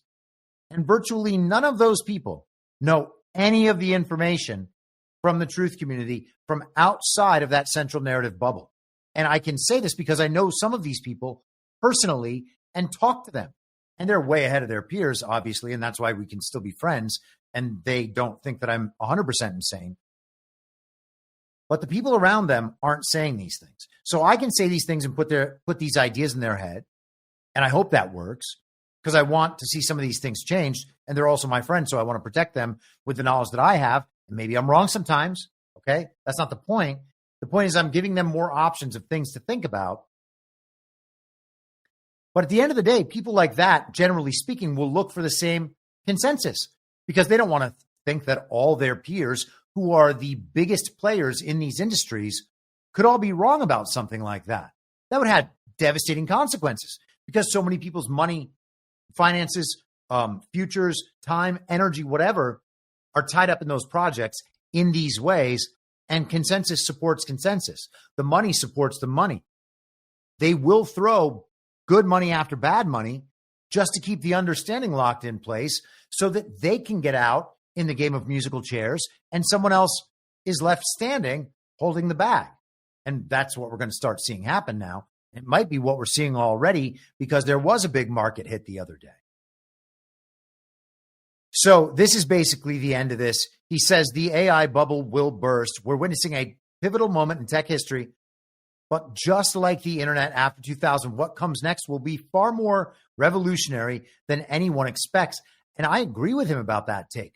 I believe that it will be far more revolutionary than anyone expects because it's going to be decentralized and people will have individual access to it. And so then there's two things I want to say. One of them I talked about last night. Let me see if I can find this Mark Twain quote again.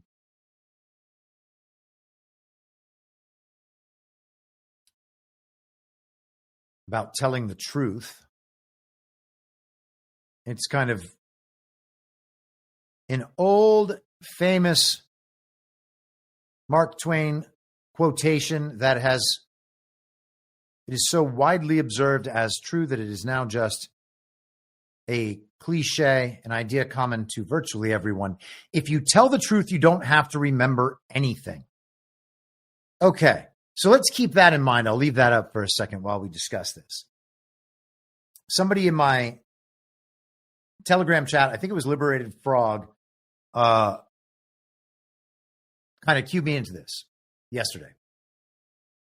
Consider what a censored AI meant to back up the official story for the purpose of getting everyone back on the same page.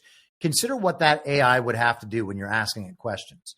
It has to, at all times, defend the central narrative. So it has to know the central narrative, and it has to know all the times the central narrative has been refuted or questioned, and then they adjust it a little bit in order to keep it making sense. And over the course of our entire history, going back decades of the internet, decades beyond that of what we received from television and newspapers, big centralized media, two history books that cover ages well beyond that, spanning back as far as you believe they might go. It has to remember all of that official story within the central narrative and how to refute it, all the debunkings of all the conspiracy theories, and the rest of it. It can't just tell a simple truth that makes sense in the world. It has to remember and then continue going through iteration after iteration of all these big lies every time it is interacted with. Imagine the additional data usage and storage and energy that it takes to go through all of those processes rather than simplified processes. And so I think that that's one of the ways that we can think about the conservation of energy here. And that kind of law of thermodynamics makes total sense in this context. And if DeepSeek and whatever other iterations of that there are going to be in the future are able to take advantage of that problem, that alone would be monumental. But then we have the other thing of the decentralization that we just discussed. So if we get to the point where, let me back up actually for a second. So throughout the age of radio and then television and then newspapers, or radio, and I guess newspapers came first, newspapers, radio, television, the internet, and now social media, and now AI. We can think of those as stages of that same process. In those early stages, it was, we have these centralized sources of information. We're going to distribute these as widely as we can to the public. some amount of the public is going to buy our newspapers or see our newspapers here or there, and they will consume the central narrative through this, and they'll be on the same page with one another. And then they get the radio, and that same feature is in people's homes. They listen to the music a little bit, and then they get a nice dose of the official story within the central narrative. And they develop an affinity for the characters talking to them through the radio, and they believe what those characters say. Those characters are truth tellers. They can tell them just about anything. War of the Worlds. Think of War of the Worlds. And then you get television, same thing. You have all the old newsmen with all their gravitas and their deep voices. These are the truth tellers. And everybody, did you watch the news? Do you even know what's going on? You don't even watch the news. You don't even know what's going on. And everybody gets on the same page. And then we get cable television and a variety of different forms of entertainment, all of them reinforcing the same stories about what's happening in the world and the same views on our culture. Okay. We get ESPN. If you like sports, you get the central narrative delivered to you via sports.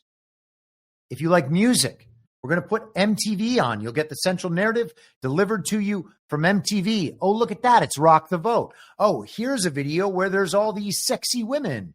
Here's a video where this hair metal band is hanging out at strip clubs. Doesn't it look cool and glamorous? Part of my childhood was consuming all of that, being like, yes, that looks awesome. I want some of that. Let me get some of that lifestyle. I'm going to play in a band. I'm going to go out to Hollywood, forget about law school. And by the way, I'm pretty glad I forgot about law school. I'm not expressing regret. I'm just saying some of that was a result of that cultural programming that I consumed through these channels. You get programs again. You get the Super Bowl, have these wide cultural television events. You get the Challenger, whatever. Everybody's on the same page throughout this entire time. The internet now connects people, and they can start getting information that disproves the centralized information. So you figure out other ways to control the internet and other ways to distract people. You get really clever with how to distract people. You put financial incentives on certain parts of it, and you get people to go in certain directions. You just send them all off track with a proliferation of pornography. All of a sudden, you can waste all your time on the internet just being entertained by things that help the regime. If they can't get you to consume the official story, well, they'll just degrade you morally 24 hours a day. And it continues on, and then they put it in your pocket with social media, a constant demoralization tool. Then they add AI algorithms to social media to control what it is you see on social media. All right, so you're going to get the official narrative. You're going to get it from your friends and neighbors rather than from the newscasters and the people you used to trust on television who you no longer trust. Your friends and neighbors will consume the official story within the central narrative as you will, and then the algorithms will show you that everybody else agrees with the central narrative except for a few crazy people or angry people or negative people who are going to lie to you and convince you that another world exists. Those are conspiracy theorists. You should ignore them. And if your friends and neighbors don't form enough of a consensus to get you back in the pen, then AI bots will comment up certain content and provide a negative reaction toward other content. And you'll spend your day arguing with quote unquote people who aren't people. They're just an AI operating against you, trying to hoodwink you, trying to exploit you. And most people have no idea when they're talking to bots. And I think that I have generally a pretty good idea. I have different methods that I use to try to figure it out one way or another. And, you know, people who have watched me on X, formerly Twitter, or on any number of other platforms have kind of seen that process operate. And I think that over time, they're like, okay, there really is something here. I understand what he's doing. But maybe not. And certainly people who just get on the internet for a little while each day and check their social media feeds to see what their friends are doing or saying, or maybe they want, you know, to read a couple of news stories or a couple of ideas. They're not paying attention to the behavior of bot swarms on there. So most people have no idea. And a lot of people now identify with their political views. So if someone tries to refute what they say, they're going to argue with that person. But over this span of time, you had the central narrative just being inflicted upon everybody at the same time to get everybody back on the same page. And they've tried censorship. They've used the bots. They've used the fake news. Now it's the AI. Everybody has to be back on the same page. And the AI was going to be the once and for all, this is what's going to happen. It's going to dominate through the adoption of this technology. It's going to dominate everybody's lives, and it's going to be able to control them through this centralized algorithm, controlled from the top with these certain motivations. But now it's decentralized. And so we've been worried. We've been told to worry over the last 10 or so years. We concern ourselves. We fret about the disappearance of the monoculture. Everything is so fragmented now. We're being atomized. We know an entirely different reality than our friends and neighbors know. Isn't this terrible? We can't relate about these subjects anymore. And we experience this as some sort of loss, which is very strange because our natural state of being is not experiencing the same reality that our friends and neighbors experience.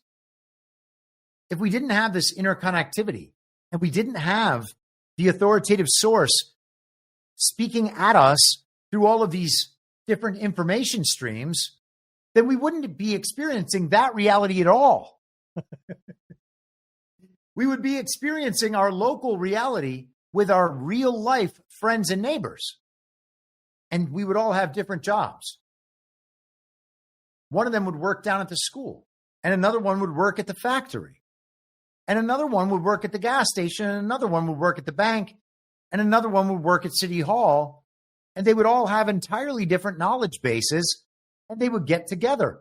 And as long as you could trust those people and they had some reasonable amount of competence and intelligence, then if they all got together and spent some time having drinks and smoking cigars and telling each other what life was like, or doing something totally wholesome, right? They would just have a picnic in the park. They could tell each other what everything was like, and they would have a good reason to believe one another. And they would have some good insight on what was happening in the community and who was doing good things and who to avoid. Or, hey, this guy has a really interesting project that he's trying to get some support behind. Maybe you should talk to Hal down at the station and see what he thinks about life. And everyone would have a different body of information, and you could trust them or not trust them. And you would have to analyze what you knew logically, and you'd have to make decisions on your own about what to believe and disbelieve. And we are scared of going back to that. Like, we're not going to know what's happening in Malaysia. You don't know what's happening in Malaysia now. When I talk about geopolitics, it's usually to prove the point that all of this is generated by narrative and by acceptance of that narrative, and then the hyperstition process, as Nick Land calls it. The same story is being projected in cyclical fashion around the world to garner your belief. Your belief is expected. Your belief is incentivized. Your disbelief is punished through the party of false decorum and through, finance and media and in your reputation. That's the party of false decorum part. They control your finances eventually and can debank you. They can cut you off from resources and your ability to transact and do commerce. And then ultimately they can use state violence against you. And so they have the exact same weapons to use against you as the regime has when it overthrows countries around the world. And because of the way that we adopt belief through storytelling, and because storytelling has a traditional form and structure, then what they do is tell us stories and continue to traumatize us or provide us with new goals or new lifestyle opportunities, whatever it is, new beliefs, through a story structure. And because those beats need to be hit every time a story is told to us for the emotional response to be elicited, for our belief to engage, and for our actions to correspond to that belief, they need to use the same story structure over and over again. So if we can see the story being told, then we know what the story is for. And we say, what do they want me to believe? And then we can interact with the story and understand it all around the world. And we can prove it to ourselves, no matter how many times we need it proven, that the same story is playing out in the world over and over and over again. It's not just that history rhymes, it's that history repeats because history is being inculcated through this system over and over and over again.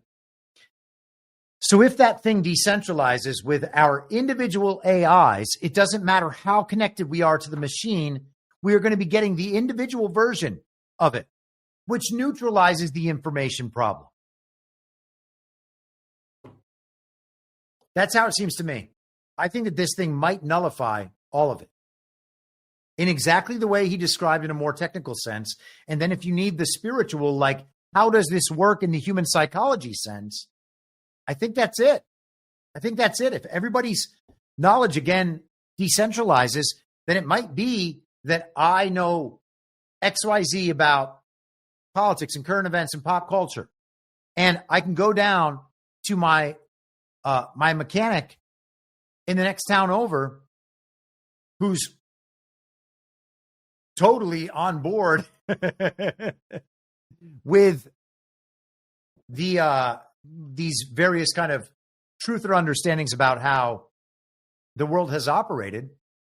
And I know, because we share in that understanding, and he's not looking to form consensus with anyone, that when he tells me what's going on with my car, unless I believe him to be a dishonest man who is trying to hoodwink me and exploit me for money, which I already know him not to be, I can say, okay, that guy knows what's going on with my car. And if I ask him for a long explanation, hey, how does this work? Hey, can you show me this? Can you show me that? He'll be like, yeah, sure, it works this way. And I can know he's telling me the truth because I can watch him tell me the truth. It's verifiable in front of me. And, I'm going to have to stake my results on my ability to discern that, but it's the most important thing ever. This is how we used to operate, and we will operate this way again as soon as things individualize this far. And we worry about the atomization and the fragmentation in our social lives and in our society once this occurs. But the point I'm making is it already occurred back then, and that's the period we long for in terms of our ability to relate to other humans. I think that this actually can nullify the big tech problem. And if there is a plan, then there has to be a plan for the tech problem. Because to talk about the train again, right? This whole great reset is barreling down the tracks. That train is barreling down the tracks. The whole great reset. All this stuff being built, all the resources, the energy, the technology, everything that's been put into that, it's in that train barreling down the tracks. It's coming through the canyon. We're riding down the right side, and the tech bros, the scientific materialists, their controlled opposition on the uniparty left, all the other global leftists, because it ultimately is collectivism. It's all collectivism. It doesn't matter if they're techno-fascists. It doesn't matter if they're diehard communists doing all the woke nonsense. Okay? Doesn't matter if they're Weimar. Doesn't matter if they're Nazis. All of the collectivists are on that side. Scientific materialism. They're trying to create the God of the false reality so that they can control everything. And we have the tech bros, the libertarian tech bros over there, who are MAGA friendly and America first friendly. We want America to win. They are mixed into that group, and they're saying, we're your friends, we're your friends, as they ride down on that side. Probably some of them are riding down on our side too. We just don't know it. Which is why, again, doubting the people on the fantasy team. Do you believe that we have experienced our last betrayal? Unless the answer is yes, you should doubt all of these people all the time. We're riding down on the right side. Tech bros are riding down on the left side. We're both trying to rob that train. We're going to take what's there and we're going to guide it forward. Because if we don't, the other side will. We're going to march our way into this tech dystopia, or we aren't. And it's going to be a matter of what people believe and what people choose. That's still the enemy over there. Okay?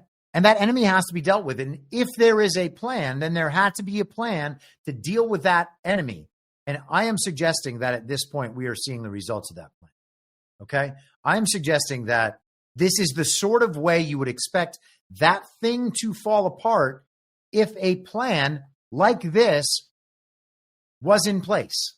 Okay? At one time, scientific materialism ends up being rejected because everybody understands Wow. It's really all bullshit, huh? Yeah, it's really all bullshit. It's really just Neo-Kabbalah and a bunch of people trying to hoodwink everyone else to be able to exploit them for initially their money, but eventually their labor, their energy, and then they'll become useless eaters. They will be gone. Do you think the tech bros believe that people of a certain stature, a certain intelligence, a certain level of access that falls below what they consider acceptable, which means inside the party of false decorum? Do you think they believe that those people are useless eaters, holding back all of humanity from the future technology can provide for us, the most beautiful utopia anyone's ever seen? Do you think they believe that or not? And I think people would have a real hard time saying that they don't believe it. The scientific worldview, if practiced and thought through, implies a necessity for that. Because those people in a scientific materialist worldview are useless eaters. They can't actually do things for themselves to contribute to society. They are net takers rather than net givers. So that thing must be defeated. And that is one of the ultimate things to defeat. So it would take something monumental on this scale to be successful in doing that. So that's part one of that explanation. Let's think about part two. And to remind about part two, let's visit with Daniel Day-Lewis and Paul Dano in this scene from Paul Thomas Anderson's There Will Be Blood. That land has been had. Nothing you can do about it. It's gone. It's had. If you would just take this lease, Daniel. Drainage! Drainage, Eli, you boy. Drain dry. I'm so sorry. If you have a milkshake,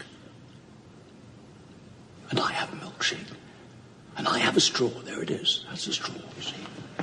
Watching. And my straw reaches across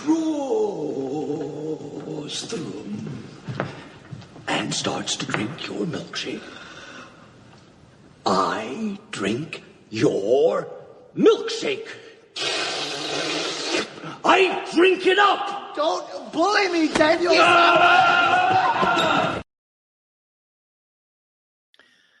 Drainage.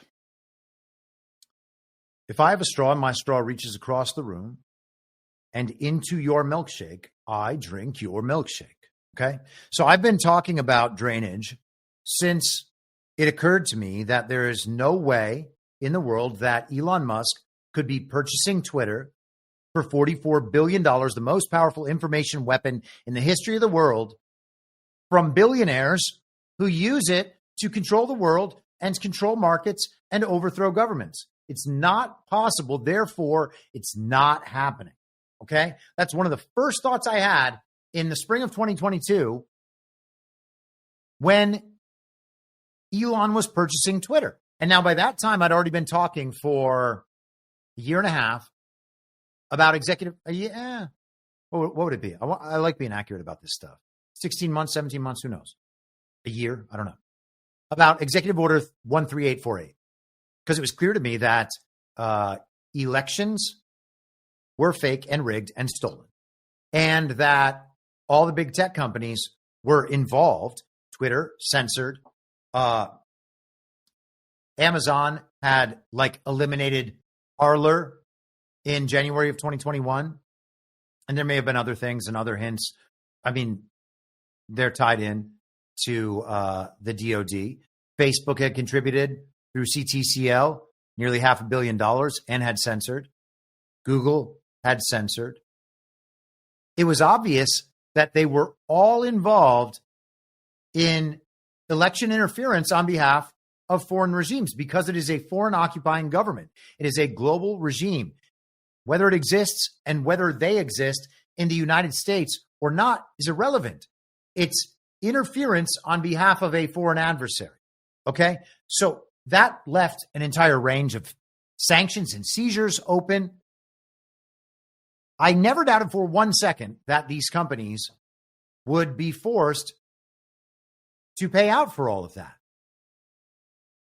And when I saw what happened with Elon and Twitter, then I was like, okay, well, what has clearly happened here is that to the extent that Twitter was ever a private company, and it's probably not, well, then it's obviously been seized by the government and been handed over to their number one recipient of Defense Department contracts, according to Kash Patel. That had to be true. And so there's no reason not to export that model more broadly and see whether or not it fits onto other situations. And I've talked about it with TikTok. You can talk about drainage with BlackRock, first and foremost. But just the other day, we saw hints about it with the Chinese purchased farmland here in the United States. We know the Chinese have purchased so much farmland, it's going to have to be re-seized. Okay, well, if the government seizes their farmland and then distributes it to, let's say, farmers, then they have paid the money to the farmer from whom they purchased that land, probably by driving him into the point where he had to sell.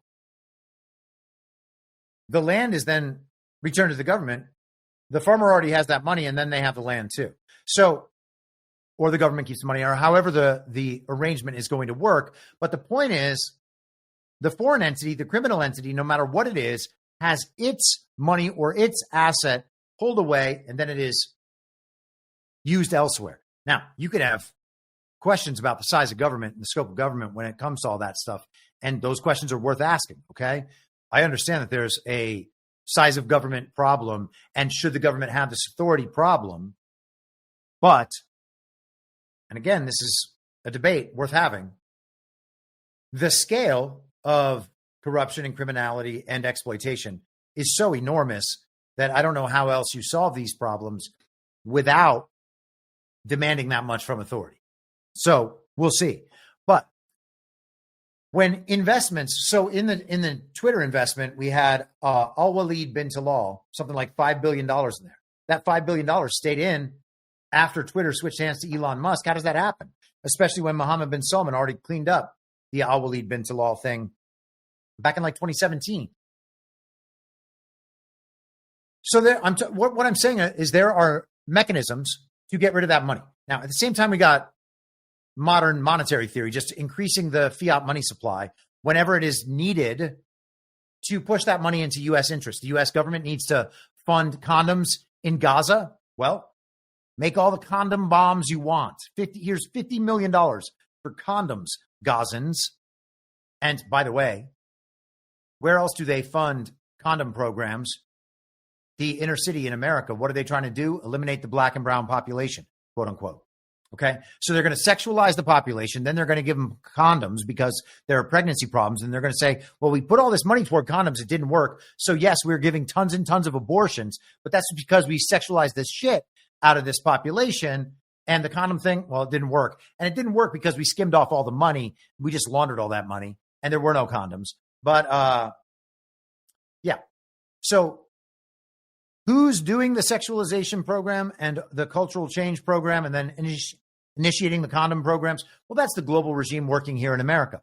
Who is doing the same thing to Gazans? That's the global regime in their proxy state right next door. Crazy. I know, it's crazy. And so the response then from lunatic Zionists is that the condoms are being used to transport bombs. They blow up the condoms with helium and then they send them over like so many paragliding go-karts. I can't even tell if they're joking or not at this point. Is unbelievable. But the money has to, so the money gets expanded in the money supply. With the modern monetary theory, they just increase the money supply, do the fiat money, and then they pay out this fiat money to all of their interests to enrich their interests. Again, a huge game of musical chairs that they know is going to end and that they plan to replace with a central bank digital currency, whichever one they select. That money gets laundered out. It gets filtered into these corrupt organizations. And now the regime has enriched itself on the backs of American labor. Once again, American labor is responsible for all that money. We have this huge national debt that'll obviously never be paid off because we're at war with the people we owe the debt to. If you win in the war, it's never going to get paid off. So how do we reduce the money supply, then deflating the value of the dollar? Well, you can take it from all those places. I mean, it's fiat money in the first place. So if you take it from all those places it was laundered to and unlaunder it through crypto or through any of these other various drainage mechanisms, then you're able to reduce the money supply and also hold back this supply of whatever legitimate money can then be used to make people whole who were destroyed through the process that got us there. And so what you're doing then is unwinding the money laundering and unwinding the inflation through this process that I've been calling drainage for a few years now. And we can see how all of that would come back. Now, if I'm right about all that, and that actually works and that's actually happening in the world, then it's going to need to reach everyone who was involved in those schemes.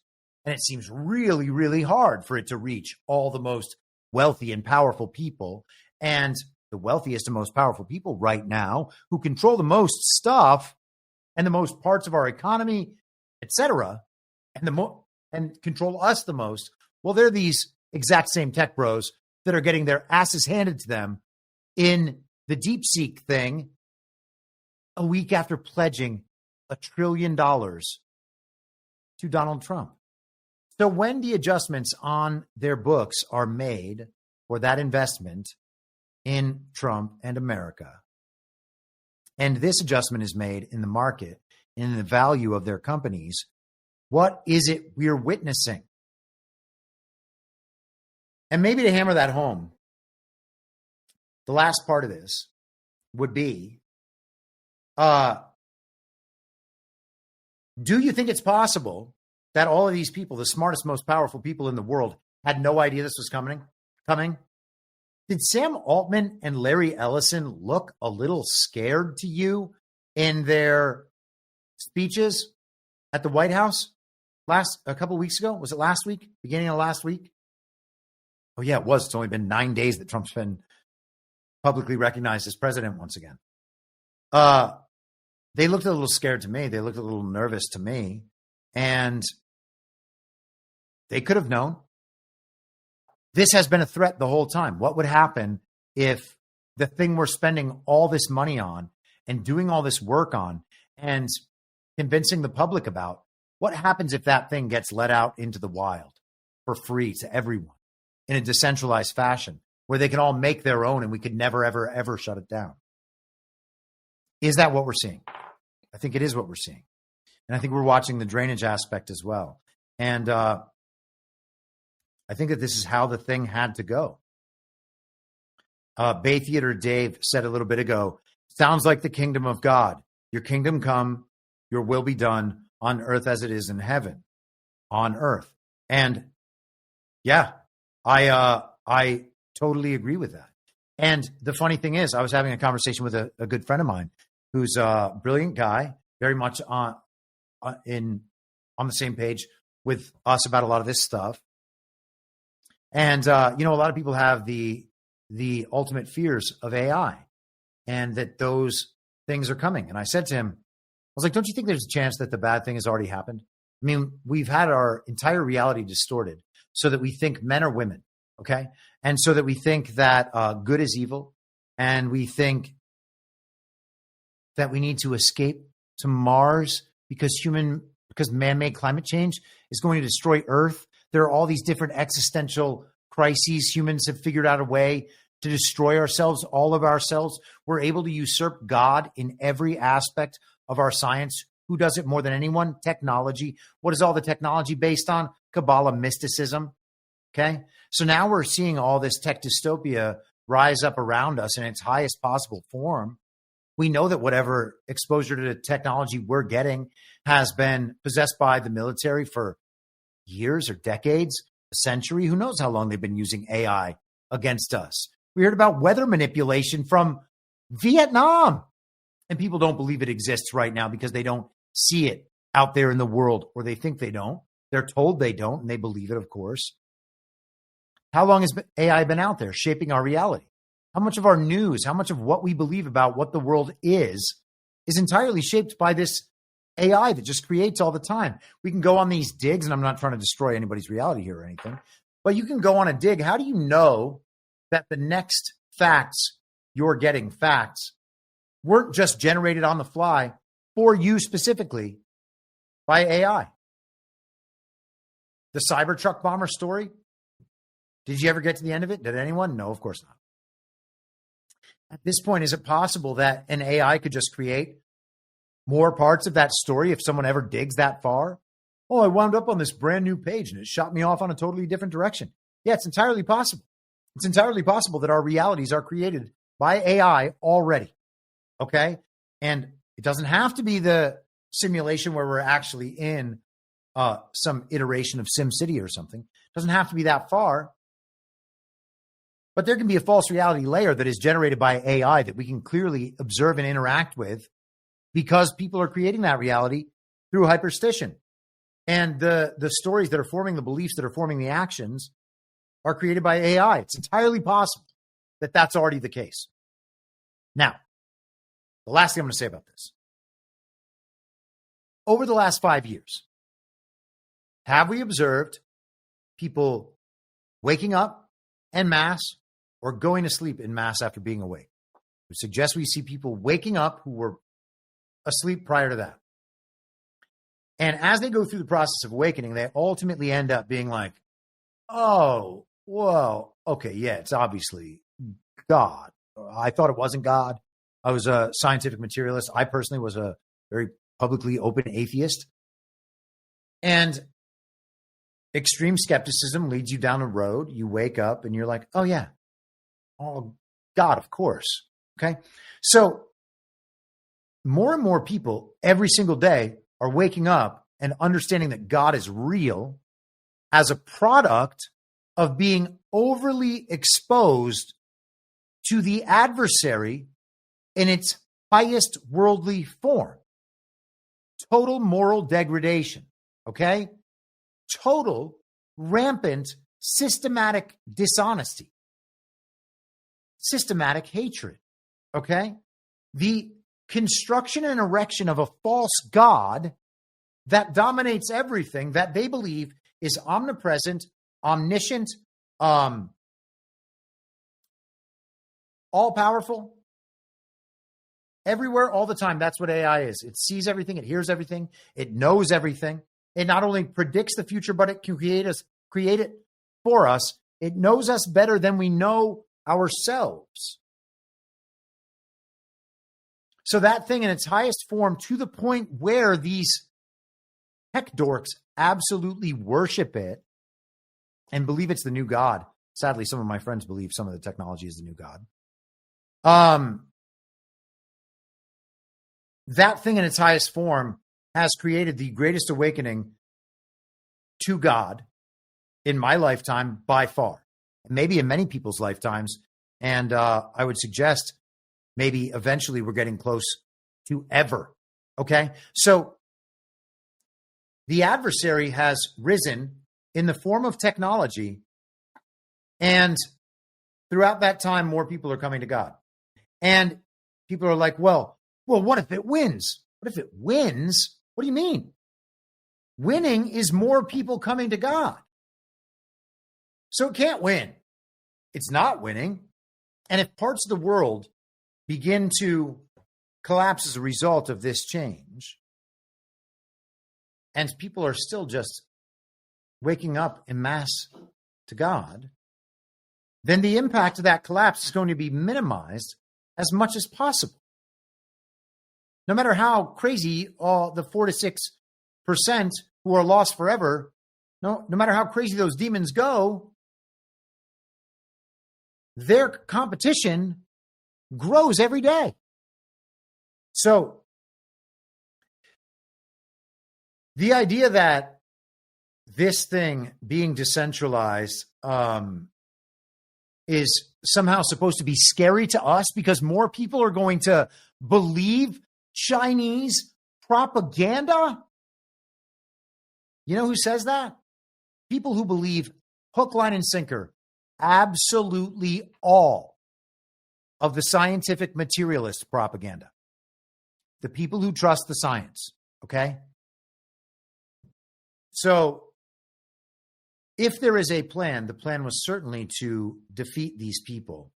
And I would suggest to everybody that that is exactly what is happening, totally according to plan, and that it's going swimmingly.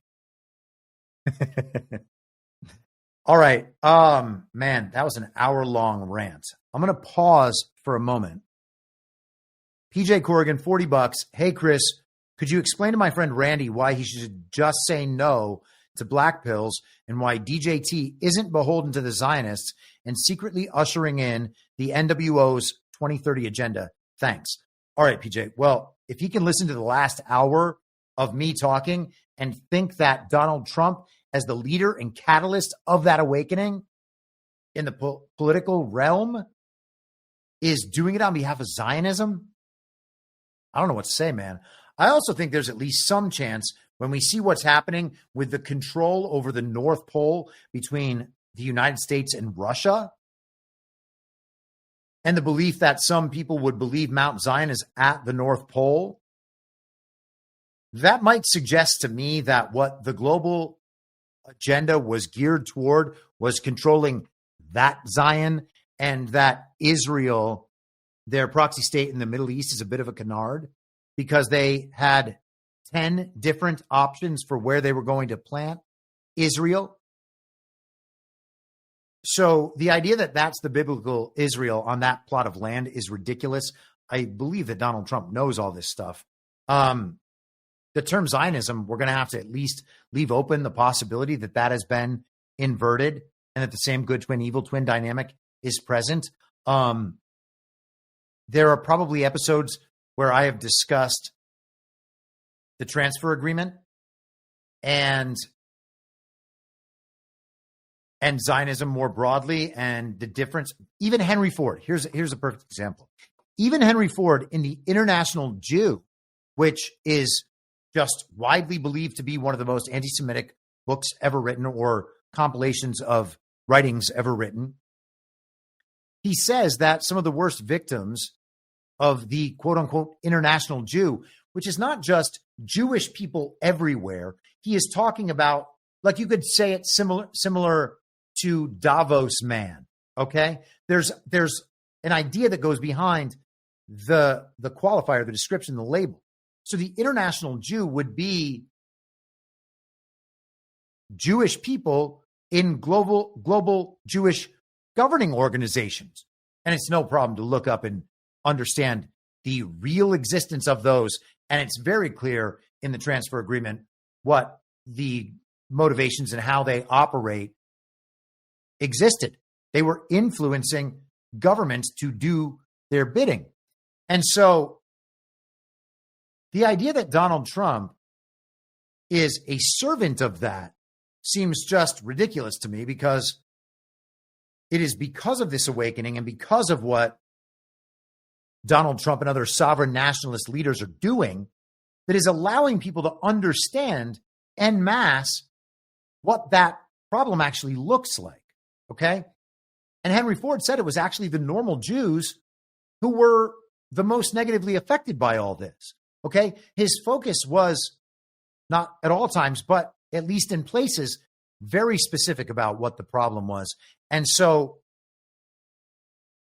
if we understand that there are entire populations of Jews who are not involved with this project and who are actually totally opposed to the project and believe that Zionism itself is an inversion of the Jewish faith, much in the way like the prosperity gospel is an inversion of the Christian faith that is nonetheless widely practiced by people who call themselves Christians, well, then we have to allow for Donald Trump to be able to say nice things about Jews without thinking that he is a servant of global Zionism. So, I mean, man, if that stuff doesn't appeal to people, then they want to be where they are. And they're going to get stuck there. And that's unfortunate because that's not going to get you all the way through. Like the ultimate understanding of this is not, it's the Jews. Like listen, man, I get that like a lot of those people can be on our side and I want them on our side and I want them to understand these things. But it is not like, I don't think you're like being and I'm not in any position to judge anybody on this level, okay? But it doesn't seem to me like the standard of what it is to be a good Christian could possibly be assuming that this entire group of people is evil without knowing any of them individually. And hopefully we'll get, to a more individualized sort of society where some of these identifications can be dealt with on a rational level rather than the way it is right now, where people feel like they have to protect themselves from some outside boogeyman that they've been told about, Jewish people in particular, but black people in this country as well. And, it's kind of being inculcated in a white way now. And I'm not saying whites aren't the target of racism. They certainly are. And systemic, fine, whatever. But the less we focus on the race and the ethnicity being the ultimate problem, we instead focus on a set of actions in pursuit of a certain agenda or that describes certain characters and aims. I think if we keep to the one thing, we'll probably be more effective. And so I think that that's probably where we should focus. So I don't know, man. I don't know your friend. I can't convince your friend, but that's what I would say. But thank you for the Rumble rant. Mooney's mom, Frenchie, $50. Thank you, Chris, for your work. Lessons in thinking and logic to make some sense out of the story. I hope so. I hope it's effective for people. Polymathanon, $10. Incredible, Chris. I love your takes. Thank you, brother. Thank you again, Polymathanon, and thank you for your continued support and continued participation in the conversation, generally speaking, on Telegram, etc. I'm saying I'm a lot again because I'm not exactly sure where I want to go, because I realize that we are already 2.5 hours in, and I'm about 40% of what I consider discussing today. Friday, I guess we will talk about the back and forth with Gustavo Petro down in Colombia. And of course, that is not Trump punking Latin American leftist or South American leftist dictator, as the news tells us, and as all the based and red-pilled influencers tell us. Oh, it's so sad, man. They just believe whatever the TV says every next time they confront an issue they've never thought about before. I don't know why they can't just say, hey, I don't know anything about Colombia, and then begin researching rather than being like, it's a leftist. Gosh, it's so retarded, particularly when all the neocons, all the Ron supporters, all the Nikki supporters, all the libertarian tech bros, that all the people on X, formerly Twitter, gathered around the intellectual kids table are enamored with the David Saxes and all the all-in podcast bros and Rogan and Cernovich and all these morons. They are also leftists, okay? They're collectivists. They're neocons. They're part of that same system. All of it is leftism. Collectivism is all leftism. Party of false decorum is social leftism. So when the TV says someone is a leftist and people in the Party of false decorum who worship tech bros and various forms of collectivism start pointing and screaming leftist and then getting mad when anybody says, hey, man, I don't think you're reading that right. What are you going to do? I guess we just all have to keep believing all the things. And that is exactly what happens. Everyone just keeps on believing it. Amazing to me. Robert F. Kennedy Jr. went to Congress for his confirmation hearing today. I don't know if it's worth going through any of that. Let's maybe save some of that for Friday. Maybe we'll wrap it up here. I'm going to check the Substack and see if there were any questions on there. And then we will go ahead and wrap it for today. Terry said, I look forward to your stream today. Did you hear President Trump has announced plans to ship some people to Cuba? And yes, I did. Here's what he is talking about. And because we're not going to get to the other half of this today, let's go ahead and do this right now. Signing an executive order to instruct the Departments of Defense and Homeland Security to begin preparing the 30,000-person migrant facility at Guantanamo Bay. Most people don't even know about it. We have 30,000 beds in Guantanamo to detain the worst criminal illegal aliens threatening the American people. Some of them are so bad we don't even trust the countries to hold them because we don't want them coming back, so we're going to send them out to Guantanamo. This will double our capacity immediately, right? And that's a tough place to get out of. Today's signings bring us one step closer to eradicating the scourge of migrant crime in our communities once and for all.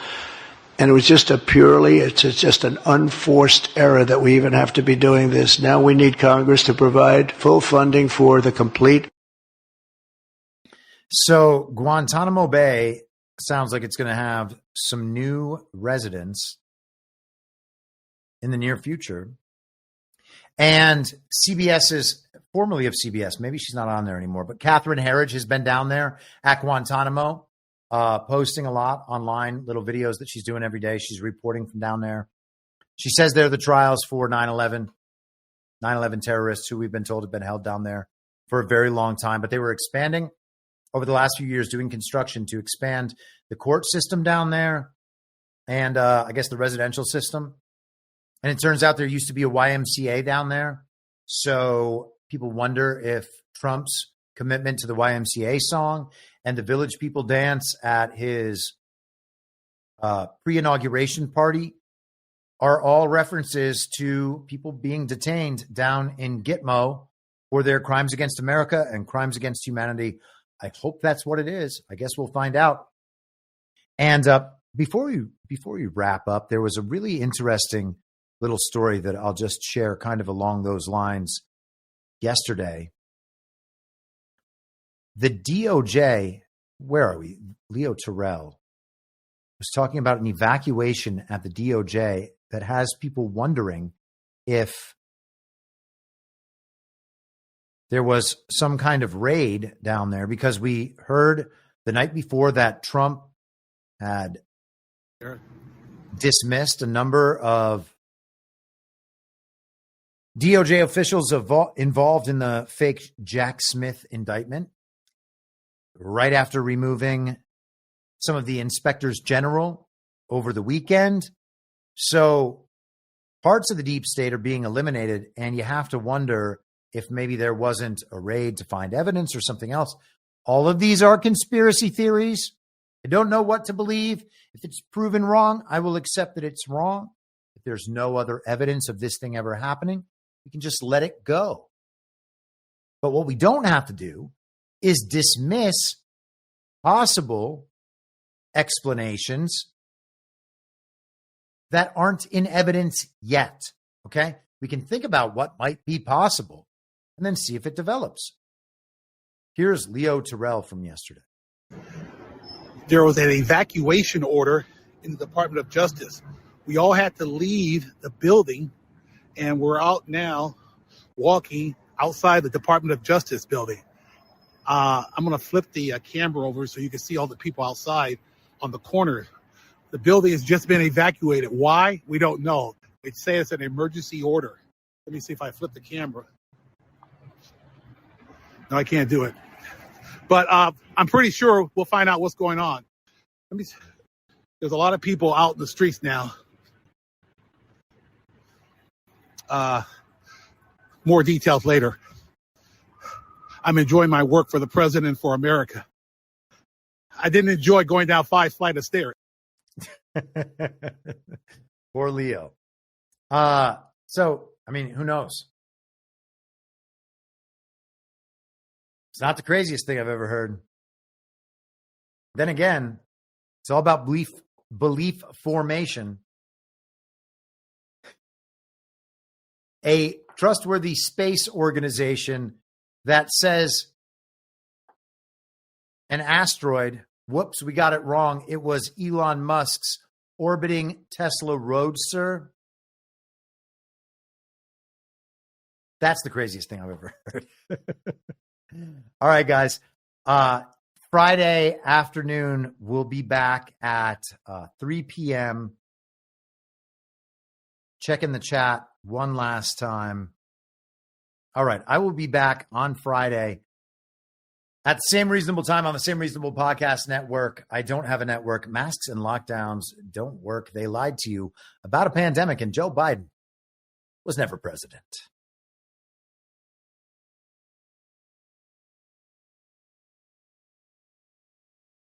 Well, what? You know who I am, don't you? Well, you ain't Fiona Apple, and if you ain't Fiona Apple, I don't give a rat's ass. Ah! And what's wrong with being an angry prophet denouncing the hypocrisies of our times? What do you think, Max? Do you want to be an angry prophet denouncing the hypocrisies of our times? Yeah, I think I'd like to be an angry prophet denouncing the hypocrisies of our times. It's not true. It's more true than I would perhaps prefer. Can we stop this cruel game and allow the boy to keep one shred of dignity? For God's sakes! I can't stand to see him in all this pain! You vicious bastards! Let him move in with you! Is it so bad to see somebody happy? So just let him move in! For the love of God, let the boy move in with you! Good Lord! And I will not let you down. We do a little trolling. It's called We Do a Little Trolling. What? In my mind, that's the end game. If you're listening for free and would like to support the show, the best way to do that is by signing up for a paid subscription at imyourmoderator.substack.com. You can find the info stream over on Telegram at t.me/veryreasonable. The merch site is cancelcouture.com, and for all my other links, you can visit linktree.com/imyourmoderator. And I'll see you soon down on the range.